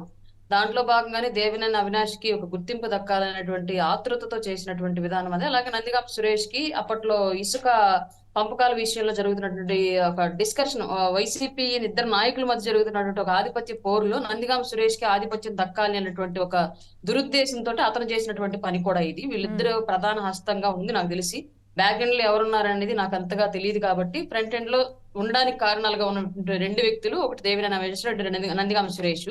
వీళ్ళిద్దరు అప్పట్లో టీడీపీ కార్యాలయం మీదే దాడి చేశాము, టీడీపీ నాయకుల్ని మేము రౌడీజంగా తలలు పగలగొట్టాము, ఇంకా మీరెంత అని రాష్ట్ర ప్రజానికానికి కూడా ఒక సూచన ఇవ్వాలి అన్నట్లుగా ట్రై చేశారండి. ప్రజలు ఇంటికి కూడా వెళ్ళారుగా జోగి రమేష్ గారు. అవునండి, ఎలాంటి తప్పులు చేసినప్పటికీ కూడా మమ్మల్ని మీరు ప్రశ్నించడానికి వీల్లేదు, ఇక్కడ ప్రజాస్వామ్యం నడవట్లేదు, జగన్ స్వామ్యం నడుస్తుంది అని చెప్పేసి జనాలకు ఒక సంకేతాలు ఇవ్వాలి ఆ సంఘటన ద్వారా ట్రై చేశారు. దాంట్లో భాగంగా నేరస్తులను ఐడెంటిఫై చేసినప్పటికీ కూడా ఆల్మోస్ట్ చాలు దాదాపుగా రీసెంట్ గా కూడా గవర్నమెంట్ మారిన తర్వాత ఎఫ్ఐఆర్ లో పూర్తిగా పేర్లు పొందుపరిచారు అనుకుంటాను కానివ్వండి. బిఫోర్ ఎన్డీఏ గవర్నమెంట్ అందులో ప్రధాన నిందితులు ఎవ్వరి పేర్లు కూడా వాళ్ళు కట్టినటువంటి ఎఫ్ఐఆర్ లో రాయలేదు. ఈ పిల్ల స్థాయి రౌడీలు ఎవరో చిన్న స్థాయి వాళ్ళు ఉంటారు కదా, వాళ్ళ పేర్లు మాత్రం ఎఫ్ఐఆర్ లో నమోదు చేశారు. ప్రధాన నిందితులు మెయిన్ నాయకులు ఎవరైతే ఉన్నారో వాళ్ళు ఎవ్వరి పేర్లు కూడా ఆ ఎఫ్ఐఆర్ లో అప్పటి గవర్నమెంట్ నమోదు చేయలేదు. అప్పుడు పోలీసు యంత్రాంగం కూడా ఆ కేసుకు సహకరించాల. కనీసం వెళ్ళి కేసు పెట్టి ఈ పేర్లు ప్రధానంగా ఉన్నాయని చెప్పి సీసీ ఫుటేజ్ వీళ్ళు చూయించినప్పటికీ కూడా సీసీ ఫుటేజ్ లో ఉన్న వ్యక్తుల పేర్లను కూడా పూర్తిగా కట్టలేదు. అప్పుడు ఉన్నటువంటి పోలీస్ యంత్రాంగం ఎఫ్ఐఆర్ లో పేర్లు చేర్చలేదు. వంశీ గారికి తెలిసి ఉండాలి పూర్తిగా, నాకు వచ్చిన ఇన్ఫర్మేషన్ మాత్రమే ఇది. అప్పట్లో ఆ పేర్లు కూడా పెట్టకుండా కేవలం చోటా మోటా నాయకుల్ని నేరస్తులుగా చూయించేసి ఈ కేసును అక్కడే సమచేయాలని చెప్పి ట్రై చేశారు. బట్ అది ఇప్పుడు వాళ్ళ మెడకి ఉరితాడే చుట్టుకుంది ఇప్పుడు గవర్నమెంట్ మారిన తర్వాత ఆ కేసు ప్రధానంగా. ఇట్లాగే కదండి రాష్ట్ర వ్యాప్తంగా చాలా మంది, ఇప్పుడు బోండా ఉమా గారి మీద అప్పట్లో తురకా కిషోర్ చేసినటువంటి దాడి అది చిన్న స్థాయి కాదు. అప్పట్లో అది మిస్ఫైర్ అయ్యి ఉంటే ఉమా గారు చనిపోయాల్సిన సిచ్యువేషన్ అది. కానీ ఆయనకి ఇంకా భూమి మీద నోకులు ఉన్నాయి కాబట్టి దేవుడు అతనికి ఇంకా లైఫ్ ఇచ్చాడు కాబట్టి తప్పించుకోగలిగాడు ఆ రోజు. ఇట్లాంటి ఎన్నో సంఘటనలు రాష్ట్రంలో పెద్ద ఎత్తున చేశారు టీడీపీ అండ్ జనసేన నాయకుల మీద, కార్యకర్తల మీద. తట్టుకొని నిలబడగలిగాం కాబట్టి వాళ్ళకు రాక్షస పాలన అంతమందించగలిగాము. బట్ ఈ రోజు నెక్స్ట్ ఇంకా అట్లాంటి రాక్షసులు రాజకీయాల్లోకి రాకుండా చర్యలు తీసుకోవాల్సిన అవసరం అయితే ఎన్డీఏ గవర్నమెంట్ మీద ఉంది. ఒక ఆడపిల్లగా నేను ఎన్ని ఇబ్బందులు పడ్డా నాకు తెలుసు ఆ గవర్నమెంట్ లో, వైసీపీ గవర్నమెంట్. బట్ వాళ్ళ మీద ఎవరి మీద యాక్షన్ లేదు. ఎఫ్ఐఆర్లు కట్టాము, ఇంకా ఎందుకనో సంయమనం పాటిస్తున్నారు. వాళ్ళు ఏమన్నా మారతారు, అవకాశం ఇద్దాము అని చెప్పేసి ఏమన్నా అనుకుంటున్నారేమో నాకైతే తెలియదు. అది మారే వ్యక్తిత్వం కాదు, వాళ్ళంతా కూడా రాక్షసులు. ఒక రాక్షసుడి అడుగుజాడలు నడుస్తున్నటువంటి రాక్షస మోకలో మార్పు అనేది ఏది ఉండదు. వాళ్ళకి శిక్ష మాత్రమే ప్రధానంగా మనం చేయాల్సిన పని. ఈ వర రవీందర్ రెడ్డి ఇట్లాంటి బ్యాచ్ అంతా మళ్ళీ యాక్టివేట్ అవుతుంది. వీళ్ళ మీద ఎందుకు ఏ చర్యలు తీసుకోవట్లేదు ఇంకా అర్థం కావట్లేదు. వెయిట్ చేస్తున్నాం మేము కూడా ఈగర్గా. ఆ గవర్నమెంట్ లో ఇబ్బందులు పడ్డాం, మళ్ళీ ఈ మన గవర్నమెంట్ మారిన తర్వాత కూడా సేమ్ కామెంట్లు, సేమ్ వీడియోలు, సేమ్ మార్పింగ్లు జరుగుతూనే ఉన్నాయి ఇంకా మా మీద కూడా. ప్రభుత్వం ఎప్పుడు రిలీజ్ అయ్యి తొందరగా వాళ్ళ మీద యాక్షన్ తీసుకుంటుందని వెయిట్ చేస్తా ఉన్నాము. కానీ ఇక్కడ వీళ్ళకున్న సమస్య కూడా ప్రజలకు సంబంధించిన సమస్యలు పెద్ద ఎత్తున కుప్పబెట్టి వెళ్ళాడు జగన్మోహన్ రెడ్డి. అవి క్లియర్ చేయడానికి ప్రభుత్వం దగ్గర సమయం, డబ్బు సరిపోవట్లేదు. కాబట్టి ఇట్లాంటి విషయాలను కొంచెం నిదానంగా చూస్తారేమో అన్నటువంటి ఒక ఆశతో ఎదురు చూస్తా ఉన్నామండి ఇంకా మేము. రైట్ అండి, రైట్.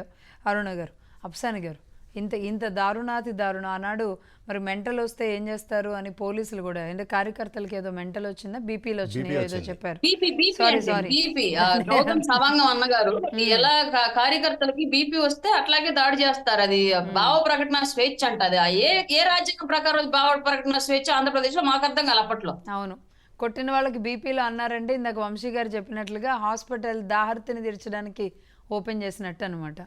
రైట్ అండి. ఇప్పుడు ఈ అక్టోబర్ 19 ఇన్సిడెంట్ జరిగితే అక్టోబర్ 20 తారీఖు పోలీస్ కమెమరేషన్ డే మీటింగ్. ఆ మీటింగ్కి వెళ్ళి జగన్మోహన్ రెడ్డి గారు పోలీసుల గురించి, పోలీసుల సంక్షేమం గురించి, వాళ్ళకి కల్పించే వెసులుబాట్ల గురించి, వాళ్ళ నుంచి సమాజం ఏం ఆశిస్తుందనే అంశాలు చెప్పాలి. అవి చెప్పకుండా అక్కడ భూషడకే అంటే అర్థం ఇది అని చెప్పని ఆ మీటింగ్లో అసలు పూర్తి తప్పుడు అర్థం చెప్పి సింపతికి ఏం చేసుకునే ప్రయత్నం చేశాడు. ఆ చేసిన తర్వాత ఇంకొక సభకి అటెండ్ అయ్యి అక్కడ గౌతమ్ సావంగ్ గారు కాదు చెప్పింది, స్వయాన జగన్మోహన్ రెడ్డి గారు చెప్పారు, నన్ను దూషించారు కాబట్టి మా శ్రేణులకి బీపీ వచ్చింది అని చెప్పని జరిగిన దాడిని సమర్థించాడు. అతను సమర్థించాడు కాబట్టి అతని కళ్ళల్లో ఆనందం చూడటం కోసం ఈ సంఘటన మొత్తానికి వీళ్ళు బాధ్యులు అయ్యారు కాబట్టి పోలీసులు కనీస మాత్రపు సెక్షన్స్ ఫ్రేమ్ చేయలేదు. అన్నిటికన్నా ముఖ్యంగా ఏంటి అంటే అక్కడ ఆ ప్రెమిసెస్లో ఉన్న బయట వ్యక్తుల పోలీసులు అనే వ్యత్యాసం లేకుండా అయిపోయింది. దాంతో మఫ్టీలో ఉన్న ఒక వ్యక్తిని అతను వైసీపీ కార్యకర్త పోలీస్ అనేది నిర్ధారణ కాక అతను క్వశ్చన్ చేశారు. నువ్వెవరు ఏంటి, నీ ఐడెంటిటీ ఏంటి అని చెప్పని క్వశ్చన్ చేసినందుకు అతను తెలుగుదేశం నాయకుల మీద కేసులు పెట్టాడు. వీళ్ళని పోలీస్ స్టేషన్కి పిలిపించారు. అంతేగాని పార్టీ కార్యాలయం మీద దాడికి పాల్పడ్డ ఒక్కడిని కూడా 3 సంవత్సరాల కాలంలో విచారణ చేయాల. అసలు అదొక కేసు ఉందనే అంశాన్ని కూడా పరిగణలోకి తీసుకోవాలా. ఇదొకటేంటి, మాచర్లలో మాచర్ల తెలుగుదేశం పార్టీ కార్యాలయాన్ని దహనం చేశారు. అంటే జోలకంటి బ్రహ్మారెడ్డి గారి ఇంటితో కలిపి ఉంటుంది కార్యాలయం, దాన్ని దహనం చేశారు. గన్నవరం తెలుగుదేశం పార్టీ కార్యాలయాన్ని దహనం చేశారు. దహనం చేసి అక్కడ ఉన్న పట్టాభిని అరెస్ట్ చేసి అతని మీద కస్టడియల్ టార్చర్కి గురి చేశారు. పట్టాభిని అంటే అక్కడ సాయి కళ్యాణి, మూల్పురి అని మహిళా కార్యకర్తల మీద కేసులు నమోదు చేశారు. వాళ్ళ కార్లు ధ్వంసం చేశారు, వాళ్ళ మీద భౌతిక దాడులకు పాల్పడ్డారు. మళ్ళీ తిరిగి బాధితుల మీద కేసులు నమోదు చేసి వాళ్ళని జైలుకి పంపించారు. అమ్మాయిని సాయి కళ్యాణిని అయితే ఇంట్లో నైట్ టైం వచ్చి పోలీసులు అరెస్ట్ చేస్తే బట్టలు మార్చుకునే వెసులుబాటున నాకు ఇవ్వండి అంటే వినిపించుకోకుండా నైట్ డ్రెస్ మీద బయటికి తీసుకెళ్ళిపోయారు. ఏదో ఒక అంతర్జాతీయ ఉగ్రవాదిని పట్టుకున్నట్టుగా వాళ్ళ కార్యాలయం మీద దాడి చేసి వాళ్ళ ఆస్తులు ధ్వంసం చేసి ఈ రకమైన అకృత్యాలని వాళ్ళు ప్రోత్సహించారు, పెంచి పోషించారు. ఇవాళ మనం కర్తవ్యం మూవీ చూసాం. ఆ జనరేషన్లో వచ్చిన కొన్ని సినిమాలు గుర్తొస్తున్నాయండి మీరు చెప్తుంటే. అంటే ఒక విలన్ ఉంటే అక్కడ ఇంకొంతమంది విలన్ని పోషిస్తే నాకు ఇవ్వండి అవకాశం, నేను వెళ్ళి కొట్టే అవకాశం, నేను వెళ్ళి చంపే అవకాశం అని కొంతమంది పోటీ పడుతుంటారు. సేమ్ ఇక అలా ఉన్నట్టుంది. వెళ్ళొచ్చిన వాళ్ళకి 100కి 100 పాళ్ళు. మనకి ఒక సామెత ఉంది, నీళ్ళడుగున ముచ్చపు చెప్పులన్నో పక్కుంటే నత్తకొల్లన్నో పక్కకు చేరతాయంట. ఈ రౌడీ నాయకుడు చుట్టూ ఈ రౌడీ మూకలే చేరిని. ఈ రౌడీ మూకల ఆధ్వర్యంలోనే గత 5 సంవత్సరాల పాటు పోలీస్ వ్యవస్థ కూడా వీళ్ళందరినీ పెంచి పోషించింది. వాళ్ళు చేసే తప్పుల్ని ఇది తప్పు అని చెప్పని కట్టడి చేసే ప్రయత్నం ఒక్క అధికార వైపు నుంచి కూడా జరగలేదు. ఎప్పుడైతే ఐపీఎస్ అధికారిగా ఉన్న ఏబి వెంకటేశ్వరరావు గారిని జగన్మోహన్ రెడ్డి గారు పదవి బాధ్యతలు చేపట్టిన వెంటనే ఆయన విధుల నుంచి తప్పించారో, కొంతమంది అధికారుల్ని కులం పేరిట పార్టీ ముద్రతోటి వాళ్ళని వీఆర్లో పంపించారో, మొత్తం పోలీస్ డిపార్ట్మెంట్ వాళ్ళ స్కిన్ కాపాడుకోవటం కోసం జగన్మోహన్ రెడ్డి గారి పరిపాలనా హయాంలో ఏ తప్పులు జరిగినా, ఏ ఉల్లంఘన జరిగినా, ఏ రూల్ ఆఫ్ లాకి వ్యతిరేకంగా వాళ్ళు వ్యవహరించినా సరే కళ్ళు మూసుకొని మౌన ప్రేక్షక పాత్ర వహిస్తూ వచ్చారు. ఇవాళ ఈ వ్యవస్థ మొత్తాన్ని చక్కదిద్దటం, తమకు అనుకూలమైన మెకానిజాన్ని సెట్ చేసుకోవడానికి ఎన్డీఏ కూటమి ప్రభుత్వానికి ఒక ప్రహసనంగా మారిపోయింది. ఎవరుని డ్యూటీ మైండెడ్ ఆఫీసరు వాళ్ళని ఎంపిక చేసి ఏ విధుల్లో నియామకం చేపట్టాలి అనేది ఒక పెద్ద టాస్క్గా మారిపోయింది. మొత్తం వ్యవస్థను పొల్యూట్ చేసేసాడు జగన్మోహన్ రెడ్డి. ఆ నేపథ్యంలో ఎట్లయిపోయిందంటే బియ్యంలో రాళ్ళేరటం కాకుండా రాళ్లలో బియ్యం పరిస్థితి సృష్టించాడు ఇవాళ. దాంతో ఇతను కొంచెం కాన్షియస్నెస్ ఉన్న అతను ఇతను రూల్ ఆఫ్ లా కట్టుబడతాడు అని చెప్పని ఒక్కొక్కరిని ఐడెంటిఫై చేసి పిక్ చేసి కీలక విధుల్లో నియామకం చేసుకోవాల్సిన పరిస్థితి. ఈ నేపథ్యంలో కొంత ఒక 12 వారాల పాటు వీళ్ళకి వెసులుబాటు దక్కింది. ఇప్పుడైనా సరే అంటే ఈ ప్రక్రియ మొదలైంది. ఇక్కడ కూటమి భాగస్వామ్య పక్షాలకు సంబంధించిన 2 ప్రతినిధులు ఉన్నారు కాబట్టి నాదొక వాళ్ళకి తెలియజేసేది ఏంటి అంటే, చంద్రబాబు నాయుడు గారు అరెస్ట్ జరిగింది. అరెస్టు జరిగిన సందర్భంగా చంద్రబాబు నాయుడు గారు 1కి 10 సార్లు అరెస్టు చేస్తున్న సందర్భంలో ఆ రోజు డిఐజీ రఘురామరెడ్డిని, కొల్లి రఘురామరెడ్డిని ఏ ఛార్జెస్ మీద నన్ను అరెస్ట్ చేస్తున్నారు, మీ దగ్గర ఉన్న సాక్ష్యాలు ఏంటి, నా ఎఫ్ఐఆర్ కాపీ ఏంటి అని అడిగితే, మిమ్మల్ని మేము అరెస్ట్ చేస్తున్నాం, మీకు ఒక 4 గంటల తర్వాత వివరాలు అందిస్తామని చెప్పని ఏ ఛార్జెస్ మీద అరెస్ట్ చేస్తున్నారనే వివరణ కూడా ఇవ్వకుండా ఆయన అరెస్ట్ చేసి తీసుకెళ్లారు. తీసుకెళ్లి 24 గంటల తర్వాత కోర్టులో ప్రొడ్యూస్ చేసిన తర్వాత అప్పుడు రిమాండ్ రిపోర్ట్లో మెన్షన్ చేశారు ఏ ఛార్జెస్ ఉన్నాయని చెప్పని. అక్కడ ఆయనని 17A అప్లికబుల్ అవుతుంది, దాన్ని వీళ్ళు ఫాలో కాలేదు. మనీ ట్రయల్ కి సంబంధించిన ఒక మాట చెప్తా, మనీ ట్రయల్ కి సంబంధించిన సాక్ష్యాధారాలు లేవు. ప్రివెన్షన్ ఆఫ్ కరప్షన్ యాక్ట్ పెట్టాలి అని అంటే మనీ ట్రయల్కి సంబంధించిన సాక్ష్యాధారాలు నిర్ధారణ చేసుకొని దాని నుంచి గవర్నర్ గారు ముందస్తు అనుమతి తీసుకున్నాకే ఈ ఛార్జెస్ ఫ్రేమ్ చేయాలి, ఈ రిమాండ్ రిజెక్ట్ చేయండి అని చెప్పని సిద్ధార్థ లూత్రా గారి స్థాయి న్యాయవాదుల బృందం జడ్జి గారిని గంటల తరబడి రిక్వెస్ట్ చేసినా కూడా ఆయనకి రిమాండ్ విధించారు. పదే బెయిల్ పిటిషన్ రిజెక్ట్ చేశారు. కానీ ఇప్పుడు జోగి రాజీవ్ అతను అగ్రిగోల్డ్ భూముల్ని కొట్టేశాడు అని చెప్పని నిర్ధారణ అయింది. పక్కాగా ఆ భూములు మళ్ళీ తిరిగి అమ్ముకొని సొమ్ము చేసుకున్నారని నిర్ధారణ అయింది. అధికారులు సహకరించారని నిర్ధారణ అయింది. అటువంటి కేసులో వారం రోజులు అతనికి బెయిల్ వచ్చినప్పుడు ఎందుకని మళ్ళీ ప్రభుత్వం అతని బెయిల్ కోసం అతని బెయిల్ రద్దు చేయమని చెప్పని హైయర్ కోర్టుకి వెళ్ళలేదు? అసలు ఏ విధంగా అతనికి బెయిల్ ఇస్తారు? చంద్రబాబు నాయుడు గారు బెయిల్ పిటిషన్ పదే రిజెక్ట్ చేశారు, హైకోర్టు కూడా రిజెక్ట్ చేసింది. అటువంటి పరిస్థితులు ఆయన మీద ₹1 ఆయనకు ఆర్థిక ప్రయోజనం చేకూరిన సాక్ష్యాధారాలు ప్రొడ్యూస్ చేయకుండా ప్రభుత్వ వాదనతో ఏకీపించి ఆయన బెయిల్ రద్దు చేశారు. మరి అదే పరిస్థితిలో ఇవాళ రాజీవ్ది కళ్ళ ముందు సాక్ష్యాధారాలు కనపడుతున్నాయి, అతను అవినీతికి పాల్పడ్డాడు, వ్యవస్థను దుర్వినియోగం చేశాడు అని చెప్పని. ఎందుకని అతనికి బెయిల్ ఇచ్చినప్పుడు దాన్ని ఛాలెంజ్ చేయాల? మొట్టమొదటిగా ప్రభుత్వం అరుణ గారు, వంశీ గారు ఇదే ఇప్పుడు ఒకవైపు ఇంత పెద్ద వరద వచ్చినప్పుడు కూడా అక్కడ రాజకీయం మారట్లేదు. అదేవిధంగా ఇంత పెద్ద దాడి జరిగిన తర్వాత కూడా కేసులు 5 ఏళ్ల పాటు అన్ని రకాలుగా అనుభవించారు. ఈరోజు కూడా సంయమనం పాటించకుండా ఈ అధికారులు ఎవరైతే ఉన్నారో వాళ్ళని ఏరి పారేయడం సాధ్యమవుతుందా? ప్రజాస్వామ్యంలో లేదంటే చట్టంలో అలా అందరినీ కూడా ఒక గాడిని కట్టేసి వాళ్ళని వెలేసి వాళ్ళని తీసేయడం అనేది సాధ్యం కాదు. అంతకుమించి ఏం జరిగితే బెస్ట్? ఇప్పుడు ఈ 70 రోజుల్లో ఏ రోజుకి ఆ రోజు దినగండంగానే ఉంది కదా. అవునండి, మీరు అందరూ కరెక్టే. వాళ్ళని తీసేయటం, వాళ్ళని పక్కన పెట్టడం అనేది సాధ్యం కానిది. ప్రభుత్వంతో పని చేయించుకోవటం ప్రజల బాధ్యత. ఆ ప్రభుత్వంలో ఉన్నటువంటి అధికారుల్ని పనిచేసేలా చేసేటటువంటి బాధ్యత చంద్రబాబు నాయుడు గారు తీసుకున్నారు. వాళ్ళని ఖచ్చితంగా వాళ్ళ మెడలు ఉంచుతారు. ఎవరైతే జగన్మోహన్ రెడ్డిని చూసుకుని చెలరేగిపోయినటువంటి నాయకులు ఉన్నారో వాళ్ళ మెడలు వంచి చంద్రబాబు నాయుడు గారు వాళ్ళతో పని చేయిస్తాడు. ఎవరైతే జగన్మోహన్ రెడ్డి గారి ప్రభుత్వంలో ఈ రకంగా వేషాలు వేశారు, కొంతమంది అధికారుల పేర్లు అయితే ప్రస్తావించను కానీ వాళ్ళందరినీ కూడా ఈ అరెస్టుల్లో భాగస్వామ్యం చేసి వాళ్ళు చేసినటువంటి తప్పుల్ని సరిదిద్దుకునేలా చంద్రబాబు నాయుడు గారు చేస్తారని చెప్పి కూడా నేను ఆశిస్తా ఉన్నా. ఖచ్చితంగా అండి.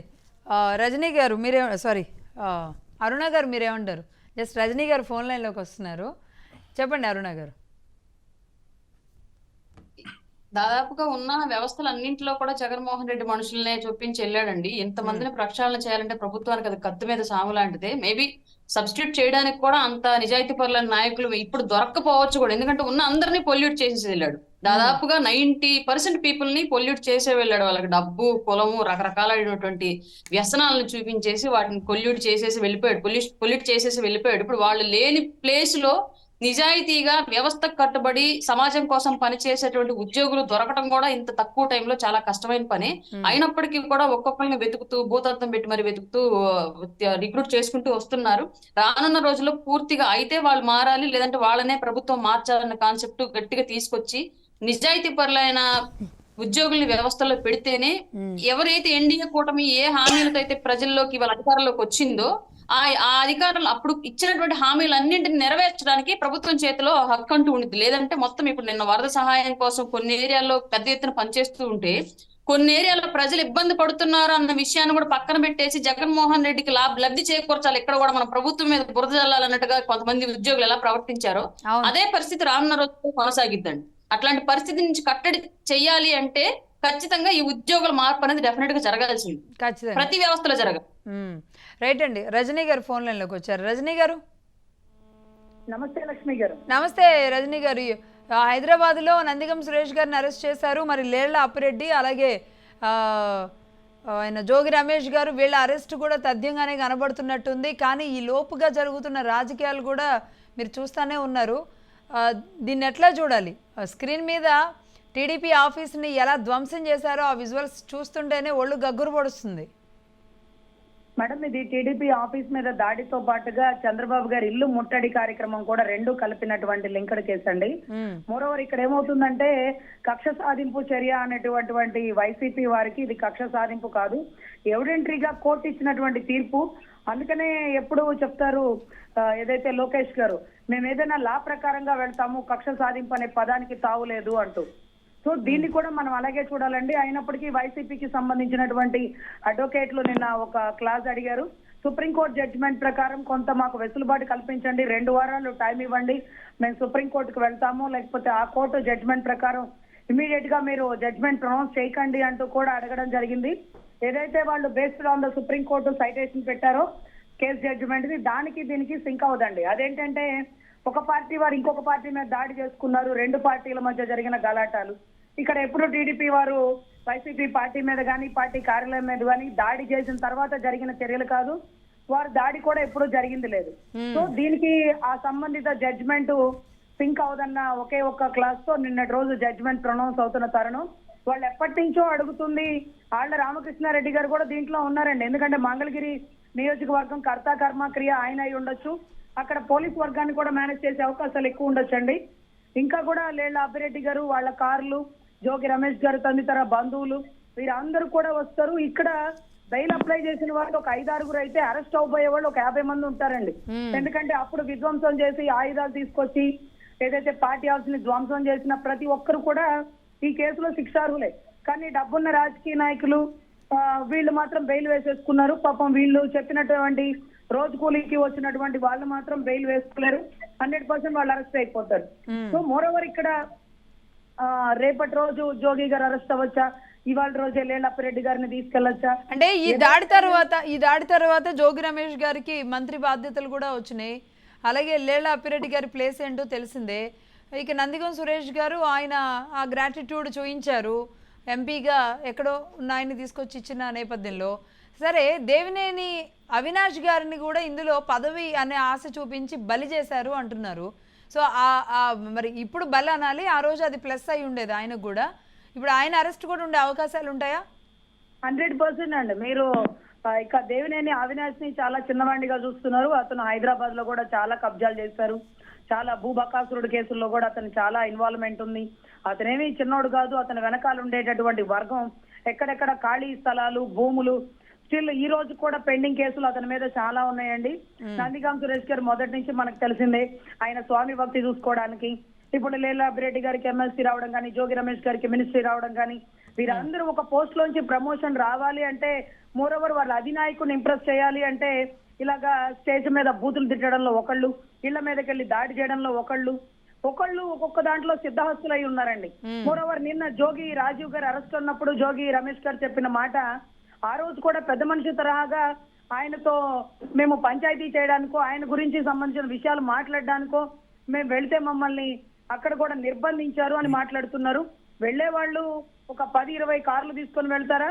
వెళ్లే వాళ్ళు ఏదైతే జోగి రమేష్ గారి దళితుడు, అదేది ఆయన డ్రైవర్ దళితుడట, చంద్రబాబు గారు ప్రత్యేకించి వాళ్ళ డ్రైవర్ ని బూతులు తిట్టడం జరిగిందట, ఏది దళితుడు అనే పేరుతో. సో ఆ కేసు కూడా బుక్ చేశారండి. సో మోరవర్ ఇక్కడ కరకట్ట చాలా చిన్నది. ఈ దరి నుంచి ఆ దరి వరకు ఒక 10-15 సుమోలు వెహికల్స్ ఆగుంటే అప్పుడు చర్యలు తీసుకొని ట్రాఫిక్ పోలీసు వారిని మాకు నిజంగా చాలా ఆశ్చర్యం అవుతుంది. ఒక దళితుడి మీదే దళితుల కేసులు కట్టించినటువంటి గౌరవ చరిత్ర గౌతమ్ సేవక్ గారికే దక్కుతుంది రోల్ మోడల్ గా. సో మోరవర్ ఇక్కడ అందరూ అరెస్ట్ అవబోతున్నారండి. దీంట్లో ఎవరి చేతికి మట్టి అంటాల్సిన పని లేదు. అంటే రజనీ గారు ఇక్కడ ఒక విషయం, లోపలికి వెళ్ళి దాడి చేసిన వాళ్ళు, బయట ఉండి చేయించిన వాళ్ళు, లేదంటే దీన్ని మొత్తం ఆపరేట్ చేసిన వాళ్ళు, ఆ సమయంలో కళ్ళు మూసుకున్న పోలీసులు అందరూ వస్తారా?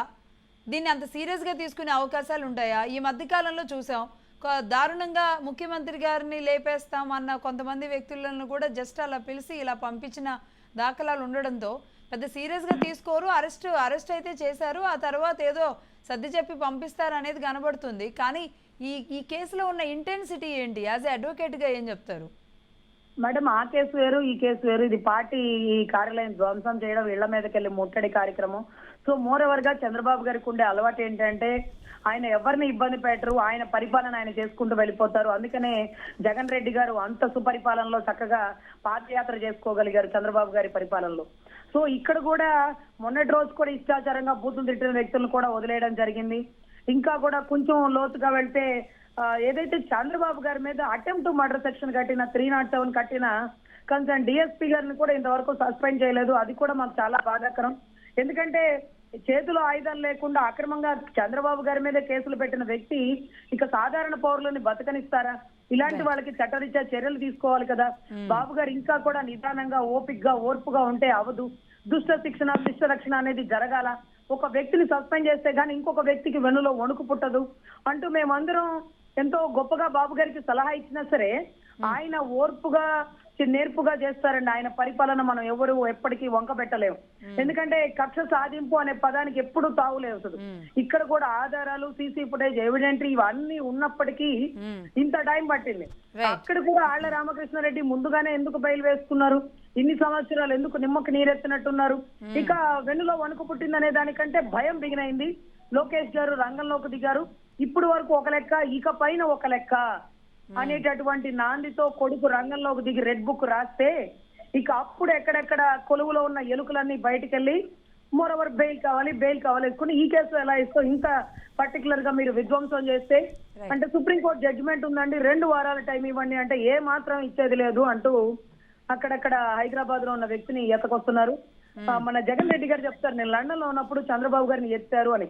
ఆయన ఏ స్కూల్లో చదువుకున్నాడో పిల్లలు నా స్కూల్లో వేయకూడదేమో అనిపిస్తుంది. ఎందుకంటే ఎత్తారు అనే పదాన్ని ఆయన నుంచి అందరికి అలవాటు అయిపోయింది. సో ఇప్పుడు ఇంకా ఎంతమందిని కదిలిస్తారు, ఎంతమందిని అరెస్ట్ చేయబోతారు అనేది ఇక వేచి చూడాలి. జోగి రాజీవ్ గారు అరెస్టు తర్వాత కక్ష సాధింపు కాదు, అగ్రిగోల్డ్ భూములని, సిఐడి ఆధీనంలో ఉన్న భూములని పర్మిషన్ లేకుండా ఆక్యుపై చేయడమే కాకుండా దొంగ రిజిస్ట్రేషన్లు చేశాడు. దీంట్లో ఎంతో మంది అధికారులు బలయ్యాడు. మరి జోగి రాజీవ్ గారు బెయిల్ తో బయటకు వచ్చేసారు. సో ఇలాగా అధికారులని వంక పెట్టుకొని వీళ్ళు గుప్తాధిపత్యం అనుభవిస్తుంటే ఈ రోజు వాళ్ళు ఎస్కేప్ అయిపోతున్నారు, అధికారులు ఇరుక్కుపోతున్నారు. మేము ఒక్కటే చెప్తాం అధికారులకి, మీరు పబ్లిక్ సర్వెంట్లు, పబ్లిక్ సర్వీస్ ఇవ్వండి. దయవుంచి మీరు రాజకీయ నాయకులుగా తొత్తులుగా పనిచేయకండి. ప్రభుత్వాలు మారతాయి, మీకు శిక్ష పడతాయి. పోపులాపురం లో రోల్ మోడల్ గా ఉండే శ్రీలక్ష్మి గారు జైల్లో ఉన్నారు, అవన్నీ మీకు తెలుసు. సో ఇక్కడ నిజాయితీగా ఉంటే ఇవాళ కాకపోతే రేపైనా నిజం బయటకు వస్తుంది. మీరు అవతలోడు చెప్పినట్టుగా 307 కట్టినటువంటి ఆ డిఎస్పీ ఎక్కడున్నాడో నాకు చూడాలనిపిస్తుందండి. అదే రకంగా గొడ్డలి పోటుతో అంత కిరాతకంగా మర్డర్ చేసిన వ్యక్తిని గుండెపోటు అని మాట్లాడినటువంటి సిఐ శంకరయ్య గారు ఈ రోజు డిఎస్పీ ప్రమోషన్ లో ఉన్నారంటే ఇలాంటి వాళ్ళని ఇంకా సస్పెండ్ చేయకుండా వేచి చూస్తుంటే మిగతా అధికారులు కూడా ఓ అబ్బా తర్వాత చూసుకుంటారులే, ముందు మనం చెప్పిన పని చేసేస్తే మనకి సుపారీ అందుతుంది అంటూ వీధి రౌడీల కంటే దారుణంగా పోలీసులే సుపారీలు తీసుకుని ఇలాంటి తప్పులు చేస్తుంటే ఇక దుష్ట శిక్షణ ఎవరు చేయాలి, శిష్ట రక్షణ ఎవరు చేయాలో మాకు అర్థం కాని పరిస్థితి. మేము చంద్రబాబు గారికి మీడియా ముఖంగా ఇదే విన్నపం తెలియజేసుకుంటున్నాం. బాబు గారు దీన్ని ఎటువంటిగా కక్ష సాధింపు కింద అవ్వదు. తప్పు చేసిన వారికి శిక్ష పడాలి.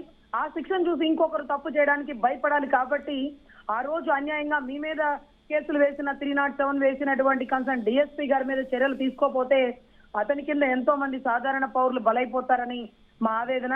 అదే రకంగా ఇదేదైతే ఇక దీంట్లో తప్పించుకునేది లేదండి. జోగి రమేష్ గారు విధ్వంసం చేయడానికి ఆయన ఇంటి మీద దాడి చేయడానికి వచ్చారనేది ఎవిడెంటరీగా ప్రూవ్ అయింది. పార్టీ కార్యాలయం ధ్వంసం చేశారన్న దానికి సీసీ ఫుటేజ్ లో ఉంది. ఆ ఆయుధాలతో మనుషుల మీద దాడి చేయబోయారు, మనుషులు తప్పించుకున్నారు, వస్తువులు అవన్నీ పగల కొట్టేశారు అంటూ టీడీపీ పార్టీ కార్యాలయం కూడా 307 అనేది ఇంక్లూడ్ అవుతుంది. ఆటోమేటిక్ గా ఇవన్నీ కూడా బయటికి రాలేని కేసులు, కానీ వీళ్ళు చెప్తే వచ్చారు చూడండి జీబులు వేసుకొని పెద్దిరెడ్డి గారి వరకు. ఎందుకంటే ఆ రోజు అక్కడ వచ్చినటువంటి వెహికల్స్ అన్ని కూడా ఈ ఏరియాకి సంబంధించినవి కావట, డ్రైవర్లు కూడా ఇక్కడికి సంబంధించినవి కావట. అంటే పేమెంట్ తీసుకొని చిత్తూరు నుంచి మనుషుల్ని తెప్పించారా, అదేదో బాలకృష్ణ గారి సినిమాలో కనుక 10 సుమోలు ఒకటి తర్వాత ఒకటి వస్తున్నట్టుగా ఇవన్నీ చిత్తూరుకు సంబంధించిన సుమోలు అయి ఉండొచ్చు, ఇక్కడ వారు కాదు. వాళ్ళని కూడా ఇప్పుడు చట్టరీత్యా చర్యలు తీసుకుంటారు, వాళ్ళని కూడా అరెస్ట్ చేసే అవకాశాలు ఎక్కువ ఉన్నాయి. ఆ పార్టిసిపేట్ చేసిన గూగుల్ టేక్అవుట్ లొకేషన్ తీసుకొని ఎవరు చెప్తే చేశారు అనేది చాలా ఇంపార్టెంట్. ఇంకొక పాయింట్ ఏంటంటే కీలక పాయింట్, ఇలా జరిగింది విధ్వంసం అంటూ ప్రతిపక్ష నాయకులు, అప్పటి ప్రతిపక్ష నాయకులు చంద్రబాబు గారు మిగతా వాళ్ళు మాట్లాడితే మా నాయకులకి మా కార్యకర్తలకి బీపీలు వచ్చినాయి, అందుకనే మీ పార్టీ కార్యాలయం వణికింది, ధ్వంసం అయింది అంటూ స్టేట్మెంట్ ఇచ్చిన జగన్ రెడ్డి గారిని కూడా ఈ కేసులో వీళ్ళందరినీ దాడి చేయడానికి ప్రొవోక్ చేశారుగా భావించి అతన్ని కూడా ఇన్వాల్వ్ చేయాలని మా వినతపూర్వక అభ్యర్థన అండి. రైట్ రజనీ గారు, రైట్ అండి, రైట్, థ్యాంక్ యూ. విన్నారు కదా వంశీ గారు? అవునండి.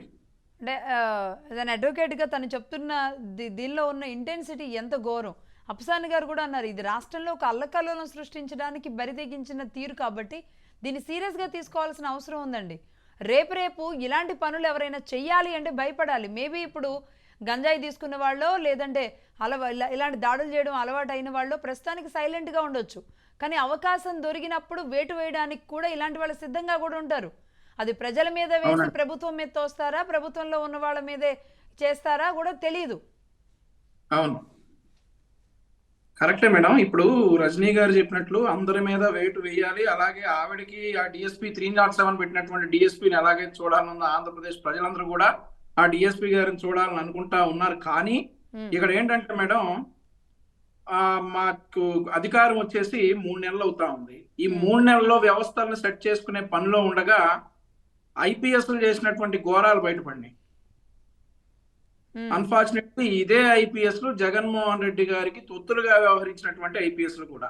మీరు ఇందాక ఒక మాట అన్నారు మేడం, నాదొక సబ్మిషన్. చంద్రబాబు నాయుడు గారికి పవన్ కళ్యాణ్ గారికి డెత్ థ్రెట్స్ ఇచ్చిన వాళ్ళు ఇలా వెళ్ళి అలా వచ్చేసారు స్టేషన్ బెయిల్ మీద అనేసి ఆ బాధ తెలుగుదేశం పార్టీ కార్యకర్తలకు జన సైనికులకు కూడా ఉందండి. ఎందుకంటే వాళ్ళు బిహేవ్ చేసినట్టు మేము బిహేవ్ చేయకూడదు, వ్యవస్థలను చేతిలోకి తీసుకోకూడదు, పోలీసుల్ని ఇండిపెండెంట్ గా పనిచేయనియాలనే ఉద్దేశంతో అవన్నీ కూడా సోషల్ మీడియాలో ఏదైతే వ్యాఖ్యలు చేశారో అవన్నీ కూడా బిలో 7 years ఇంప్రిజన్మెంట్ కాబట్టి వాళ్ళకి 41A నోటీసులు చట్ట ప్రకారంగా ఇచ్చి పంపించారు పోలీసులు. అదే మా కార్యకర్తలు అప్పటి ప్రభుత్వాన్ని విమర్శిస్తేనే 3-4 రోజులు జైల్లో పెట్టి ఎక్కడున్నారో తెలియకుండా ఒళ్ళు పగలగొట్టినటువంటి సందర్భాలు ఉన్నాయి. అవన్నీ చేసినటువంటి పోలీసుల్ని ఈ రోజు చర్యలు తీసుకుంటామనంటే అప్పటి పోలీస్ బాస్ కసిరెడ్డి రాజేంద్రనాథ్ రెడ్డి గారు కావచ్చు, గౌతమ్ సవాంగం గారు కావచ్చు, వీళ్ళందరి మీద చర్యలు తీసుకోవాలి. వీళ్ళందరినీ ఇలా చేయడానికి చేసినటువంటి జగన్మోహన్ రెడ్డి గారి మీద కూడా చర్యలు తీసుకోవాలి.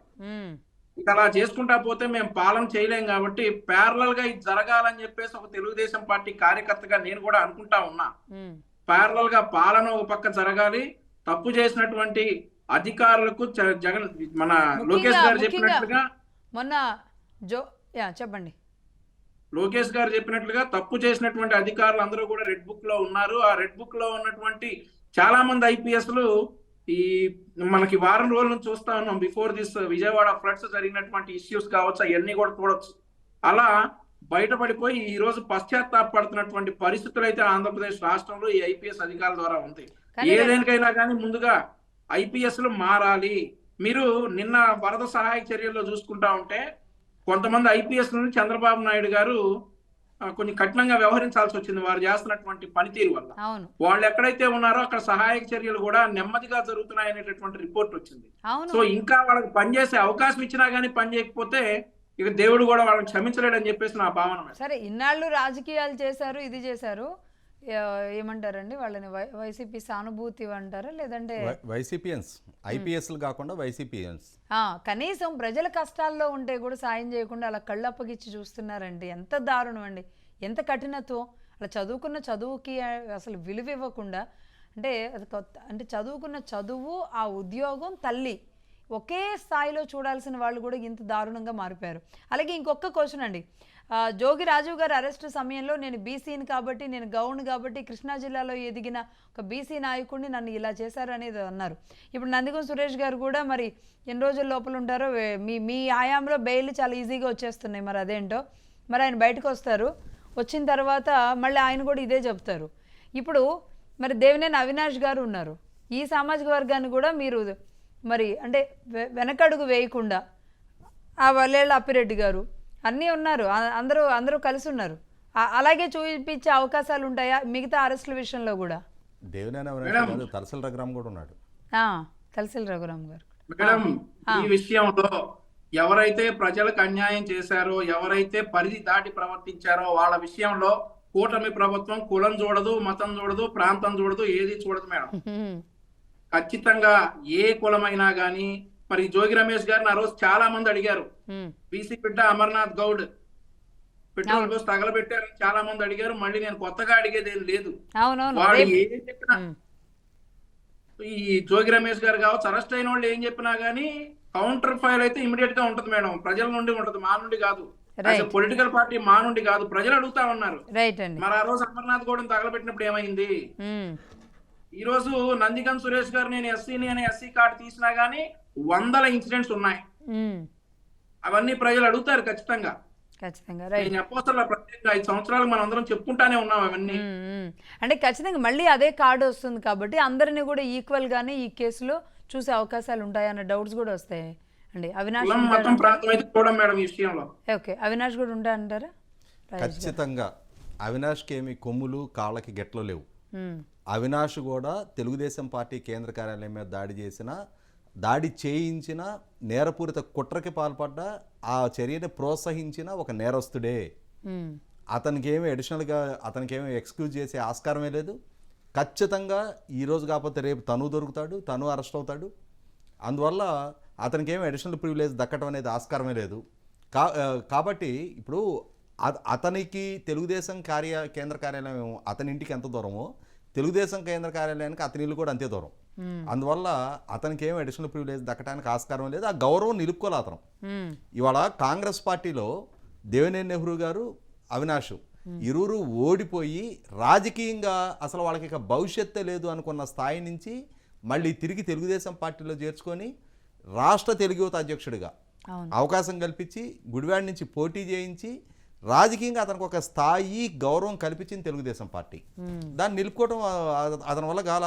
ఆ పొజిషన్ కన్సాలిడేట్ చేసుకొని మరింతగా ఎదగాల్సిన ఆస్కారం ఉన్న దగ్గర ఇప్పుడు ఈ ఎన్నికల్లో అద్భుతమైన భవిష్యత్తు దక్కాల్సిన స్థితిలో నుంచి అధికారం ఎటుంటే అటువైపు వెళ్ళాలి అని చెప్పని ప్రతిపక్షంలో ఉండి పోరాడలేక ఇవాళ వెళ్ళి వైసీపీలో చేరావు. కొత్త బ్రాహ్మణికి నామాలు ఎక్కువ అని చెప్పని ఆ పార్టీలో మొదటి నుంచి ఉన్న వాళ్ళకన్నా కూడా ఇతను విజయవాడలో ప్రెస్ మీట్ పెట్టి ఒక ప్రెస్ మీట్లో తెలుగుదేశం కుక్కలు అని చెప్పని ఒక కామెంట్ చేశాడు. దాని మీద నేను ఫేస్బుక్లో ఒక ఆర్టికల్ రాశా. ఎందుకంటే అసలు వీళ్ళ రాజకీయ ప్రస్థానం, వీళ్ళ ఉనికి, వీళ్ళ స్థాయి, హోదా అవన్నీ దక్కింది తెలుగుదేశం పార్టీలో.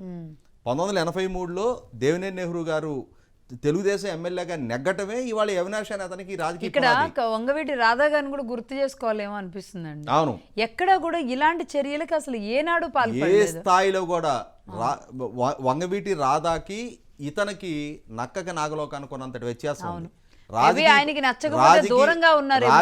అవకాశవాదంతో రాజకీయంగా చాలా వేగంగా, చాలా షార్ట్ టర్మ్లో ఎదగాలి అని చెప్పని కేవలం ఆ పార్టీలో తన పొజిషన్ కన్సాలిడేట్ చేసుకోవటం కోసం ఇంతటి అకృత్యానికి పాల్పడ్డాడు. అటువంటిప్పుడు ఇవాళ ప్రభుత్వం ఎందుకు ఉపేక్షిస్తుంది? తెలుగుదేశం శ్రేణులు అసలు సహించరు. మొట్టమొదట అతని పట్ల ఉదాసీనత కనపరచాల్సిన అవసరమే లేదు. కనపరిచే ఆలోచన కూడా పార్టీకి, ప్రభుత్వానికి లేదు. అందువల్ల ఎట్టి పరిస్థితుల్లో తలసల రఘురామైనా, లేళ్లప్పిరెడ్డి అయినా, దేవినేని అవినాష్ అయినా సరే ఈ కేసులో అరెస్ట్ కాక తప్పదు. ఎన్ని రోజులు తప్పించుకుంటారు? మహా కొద్ది రోజుల పాటు ఒకవేళ తప్పించుకోగలిగిన 2014-19 మధ్య చూసాం మనం. ఎర్రగంగిరెడ్డి అనే ఒక ఎర్రచందనం స్మగ్లరు ఇండియా నుంచి వెళ్ళిపోయి మారిషస్లో దాక్కున్నాడు. కానీ ఆనాటి తెలుగుదేశం ప్రభుత్వం అతన్ని మారిషస్లో అరెస్ట్ చేసి తీసుకొచ్చి ఇక్కడ జైలుకి పంపించారు. పోలీస్ డిపార్ట్మెంటు ప్రభుత్వం చిత్తశుద్ధిగా ఒక నేరస్తుని అరెస్ట్ చేయాలి అని చెప్పనే లక్ష్యంతో పనిచేస్తే ఏ స్థాయిలో ఎక్కడ దాకా తీసుకురాగలుగుతారు. అవును. ఈ సందర్భంగా వంశీకి అరుణ్ గారికి మరొకసారి నా విజ్ఞప్తి ఏంటి అంటే, మొట్టమొదట ఆ పిన్నెల్లి వెంకటరామరెడ్డి, అలాగే జోగి పిన్నెల్లి రామకృష్ణారెడ్డి, పిన్నెల్లి రామకృష్ణారెడ్డి దొరికాడు, వాళ్ళ తమ్ముడు ఇప్పటికి అరెస్ట్ కాల. Okay okay. వాళ్ళ తమ్ముడు వెంకటరామరెడ్డి మే 14వ తారీఖు నుంచి ఇప్పటికి అబ్స్కాండింగ్లోనే ఉన్నాడు. అతన్ని మొట్టమొదటిగా అరెస్ట్ చేసే వ్యవహారం చూడండి. రెండోది, జోగి రమేష్ కొడుకు రాజీవ్ అరెస్ట్ అయ్యాడు, కానీ వాళ్ళ చిన్నాన్న జోగి వెంకటేశ్వరరావు ఇంక అరెస్ట్ కాల. ఇటువంటి వాళ్ళందరినీ కూడా అరెస్ట్ చేసి తీసుకొచ్చి ముందు జైల్లో పెట్టే వ్యవహారం చూడండి. పోలీసు డిపార్ట్మెంట్ని మరింత క్రియాశీలకంగా పనిచేయించండి. ఇప్పుడంటే కొద్దిగా వరద సహాయక చర్యల్లో కొద్ది రోజుల పాటు నిమగ్నం అయి ఉన్నా కూడా మళ్ళీ ఇవాళ కాకపోతే ఇంకా 4 రోజులకైనా సరే డే టు డే అఫైర్స్లో పడిపోతారు. కాబట్టి ఒక అవసరమైతే కొంతమంది సమర్థులైన అధికారులతోటి ఒక టాస్క్ ఫోర్స్ క్రియేట్ చేయండి. పోలీసులకి సవాల్ ఇసిరి మేము నెలల తరబడి తప్పించుకొని తిరుగుతాం అనుకునే వాళ్ళకి ఆ వెసులుబాటు కల్పించండి. కానీ బెయిల్ కూడా ఈజీగా వస్తుంది. ఇప్పుడు మీరు పిన్నెల్లి గారు అంటే బెయిల్ గురించే అనుకున్నాం, ఎలా వస్తుంది బెయిల్ అనేది అర్థం కావట్లేదు కదా. సరే అంటే యాజ్ పర్ లా పిన్నెల్లి ఇంకా కొన్నాళ్ళు ఒక నెల పాటన జైల్లో ఉన్నాడు. జోగి రాజీవ్ది కళ్ళ ముందు అకృత్యాలు కనిపిస్తా ఉన్నాయి, ఫోర్జరీ వ్యవహారం కనిపిస్తా ఉంది, అధికారులను మభ్యపెట్టి బాధితులు కనబడుతున్నారు, దాన్ని ఆ ఫోర్జరీ ద్వారా పొందిన ఆస్తిని వేరే వాళ్ళకి అమ్మి సొమ్ము చేసుకున్నది కనిపిస్తా ఉంది. ఆ కనిపిస్తున్న సందర్భంలో మరి వారం రోజుల్లో బెయిల్ వచ్చేసింది అతనికి. 100% అది ఆక్షేపణీయం. కాబట్టి వాళ్ళ ప్రభుత్వం ఈ బెయిల్ని రద్దు చేయమని చెప్పని హయ్యర్ కోర్టుకి వెళ్ళాలి, పైకోర్టులో ఛాలెంజ్ చేయాలి, హైకోర్టుకి వెళ్ళాలి, పోలీస్ డిపార్ట్మెంట్ ఆ బెయిల్ని సవాల్ చేయాలి. రైట్, ఖచ్చితంగా అండి. రైట్, అరుణ గారు, వంశీ గారు, మీకు అంటే ప్రతిరోజు మనం ఏ డిబేట్ తీసుకున్నా కూటమి ప్రభుత్వం తీసుకోవాల్సిన చర్యలు, జాగ్రత్తలు, వీటి గురించి మాట్లాడుకోవాల్సి వస్తుంది. నిజానికి అంటే ఆనాడేమో జరిగిన అకృత్యాలు, ఈనాడేమో అకృత్యాల కట్టడికి మీ బాధ్యతలు, ఇవే ఉన్నాయి. రైట్, చూద్దామండి ఇంకా ఎవరెవరు అరెస్టులు ఉంటాయి, ఎలా ఉంటాయి. నాకు ఇక్కడ రాధా గారి ప్రస్తావన కూడా వచ్చింది కాబట్టి నిజంగా ఎంత సంయమనంగా అదే విజయవాడలో ఆయన ఉన్నారు. ఆయన్ని క్యాప్చర్ చేయడానికి వంశీ గారు, వల్లభనేని వంశీ గారు, కొడాలి నాని గారు పక్కన పెట్టుకున్నారు. అయినప్పటికి కూడా తను ఏ స్టేట్మెంట్ ఇవ్వకుండా ఎక్కడ ఫెరోషియస్ డైలాగులు కానీ ఆయన ఒక్క పిలిపిస్తే ఎలా ఉంటుంది, ఎంత గౌరవంగా ఉన్నారు. మరి అదే విజయవాడలో ఉన్న దేవినేని అవినాష్ గారు కనీసం నేర్చుకోలేకపోవడం అనేది దారుణాతి దారుణం. యా వంశీ గారు, 2 minutes టైం ఉంటే దేవినేని అవినాష్ తో ఉన్నటువంటి ఒక ఫన్నీ ఇన్సిడెంట్ ఒకటి షేర్ చేసుకుంటాం మేడం. వైఎస్ఆర్ కాంగ్రెస్ పార్టీ ప్రభుత్వం ఏర్పడిన కొత్తలో ఇతను మా తెలుగు యువత అధ్యక్షుడు. తూలిపాళ్ల అవినాష్ అని మా కార్యకర్త ఒక అతను పిన్నెల్లి రామకృష్ణారెడ్డి గురించి ఏదో సోషల్ మీడియాలో మాట్లాడాడని అతను అర్ధరాత్రి అరెస్ట్ చేసుకుని మాచర్ల తీసుకుని వచ్చారు. అరెస్టులు లైమ్ లైట్ లోకి వచ్చిన ఫస్ట్ అరెస్ట్ మేడం అది. అయితే ఇమీడియట్ గా లోకేష్ గారు తెలుగు యువత అధ్యక్షుడిగా ఉన్నటువంటి దేవినేని అవినాష్ ని అక్కడికి వెళ్ళాలని ఆదేశించారు. అప్పట్లో మాకు లోకేష్ గారి ఫోన్ నెంబర్ గానీ ఇంత యాక్సెస్ లేదు, ఇప్పుడున్నంత యాక్సెస్ అప్పుడు లేదు. అయితే సరే దేవినేని అవినాష్ గారితో పాటు మేమందరం కూడా మాచర్ల బయలుదేరాం. మాచర్ల ఇంకో 10 kilometers దూరంలో ఉండనగా కారు పక్క ఆపేసి అక్కడ మన వాళ్ళు ఆల్రెడీ ఉన్నారంట, మనం ఇక్కడ వెయిట్ చేయమన్నారు మనల్ని అని చెప్పి దేవినేని అవినాష్ మాతో చెప్పాడు. మేమంతా కూడా అక్కడ దిగేసి ఒక కెఫే దగ్గర కూర్చుని ఉంటే అవినాష్ గారు ఎవరితోనో ఫోన్ లో మాట్లాడుతూ ఉన్నాడు కానీ కదలట్లేదు. అన్న వెళ్దాము, మన కొడుతున్నారంట, వెళ్దామని అంటే లేదు వాళ్ళు ఆల్రెడీ మన వాళ్ళు వెళ్ళిపోయారు, వదిలేశారంట, ఇక మనం అక్కడికి వెళ్ళి కూడా వేస్ట్ అది ఇది అన్నాడు మాతోటి. లోకేష్ గారికి కూడా అదే అప్డేట్ చేశాడు. ఇక్కడ ఏంటంటే అవినాష్ అక్కడికి వెళ్తే పిన్నెల్లి రామకృష్ణారెడ్డి అనే వ్యక్తి ఏం చేస్తాడో అనే భయంతో అవినాష్ ఇక్కడ కూర్చొని మమ్మల్ని కంట్రోల్ చేస్తా ఉన్నాడు. వెళ్ళొద్దు అక్కడ ఆల్రెడీ మన వాళ్ళు వెళ్ళాడు, లాయర్ వెళ్ళాడు, వచ్చేసాడు బయటికి. ఇతని మాట నమ్మి మేము వెనక అమరావతి వచ్చేసాం. మేము వచ్చేసిన తర్వాత కూడా దూలిపాళ్ళ అవినాష్ అనే వ్యక్తిని అక్కడ కొడతానే ఉన్నారు.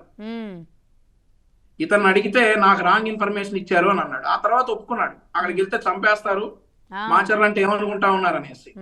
అరే ఈడేంట్రా ఇట్లా అన్నాడు అని చెప్పేసి మేము అప్పుడు చాలా బాధపడిన సందర్భం ఉంది. ఇప్పుడు కూడా దూలిపాళ్ళ అవినాష్ నాకు ఇక్కడ కనిపిస్తే అదే మాట చెప్తా అవినాష్. సో అంత భయపడిన ఆనాడు టీడీపీలో ఉన్న అంత భయపడిన వ్యక్తి మరి ఈనాడు టీడీపీ ఆఫీస్ మీదకి మరి దాడి చేయడానికి వెళ్ళారంటే ఎంత ధైర్యం కూడగట్టుకొని వెళ్ళి ఉంటారు. సిచ్యువేషన్ మీరు చెప్తుంటే అర్థమవుతుంది. ఎనీవే అండి, థ్యాంక్ యూ అండి వంశీకృష్ణ గారు, అలాగే అరుణ గారు థ్యాంక్ యూ అండి. ఫోన్ లైన్లోకి వచ్చిన రజనీ గారు, అఫ్సాన్ రాజేష్ గారు ధన్యవాదాలు. థ్యాంక్ యూ అండి.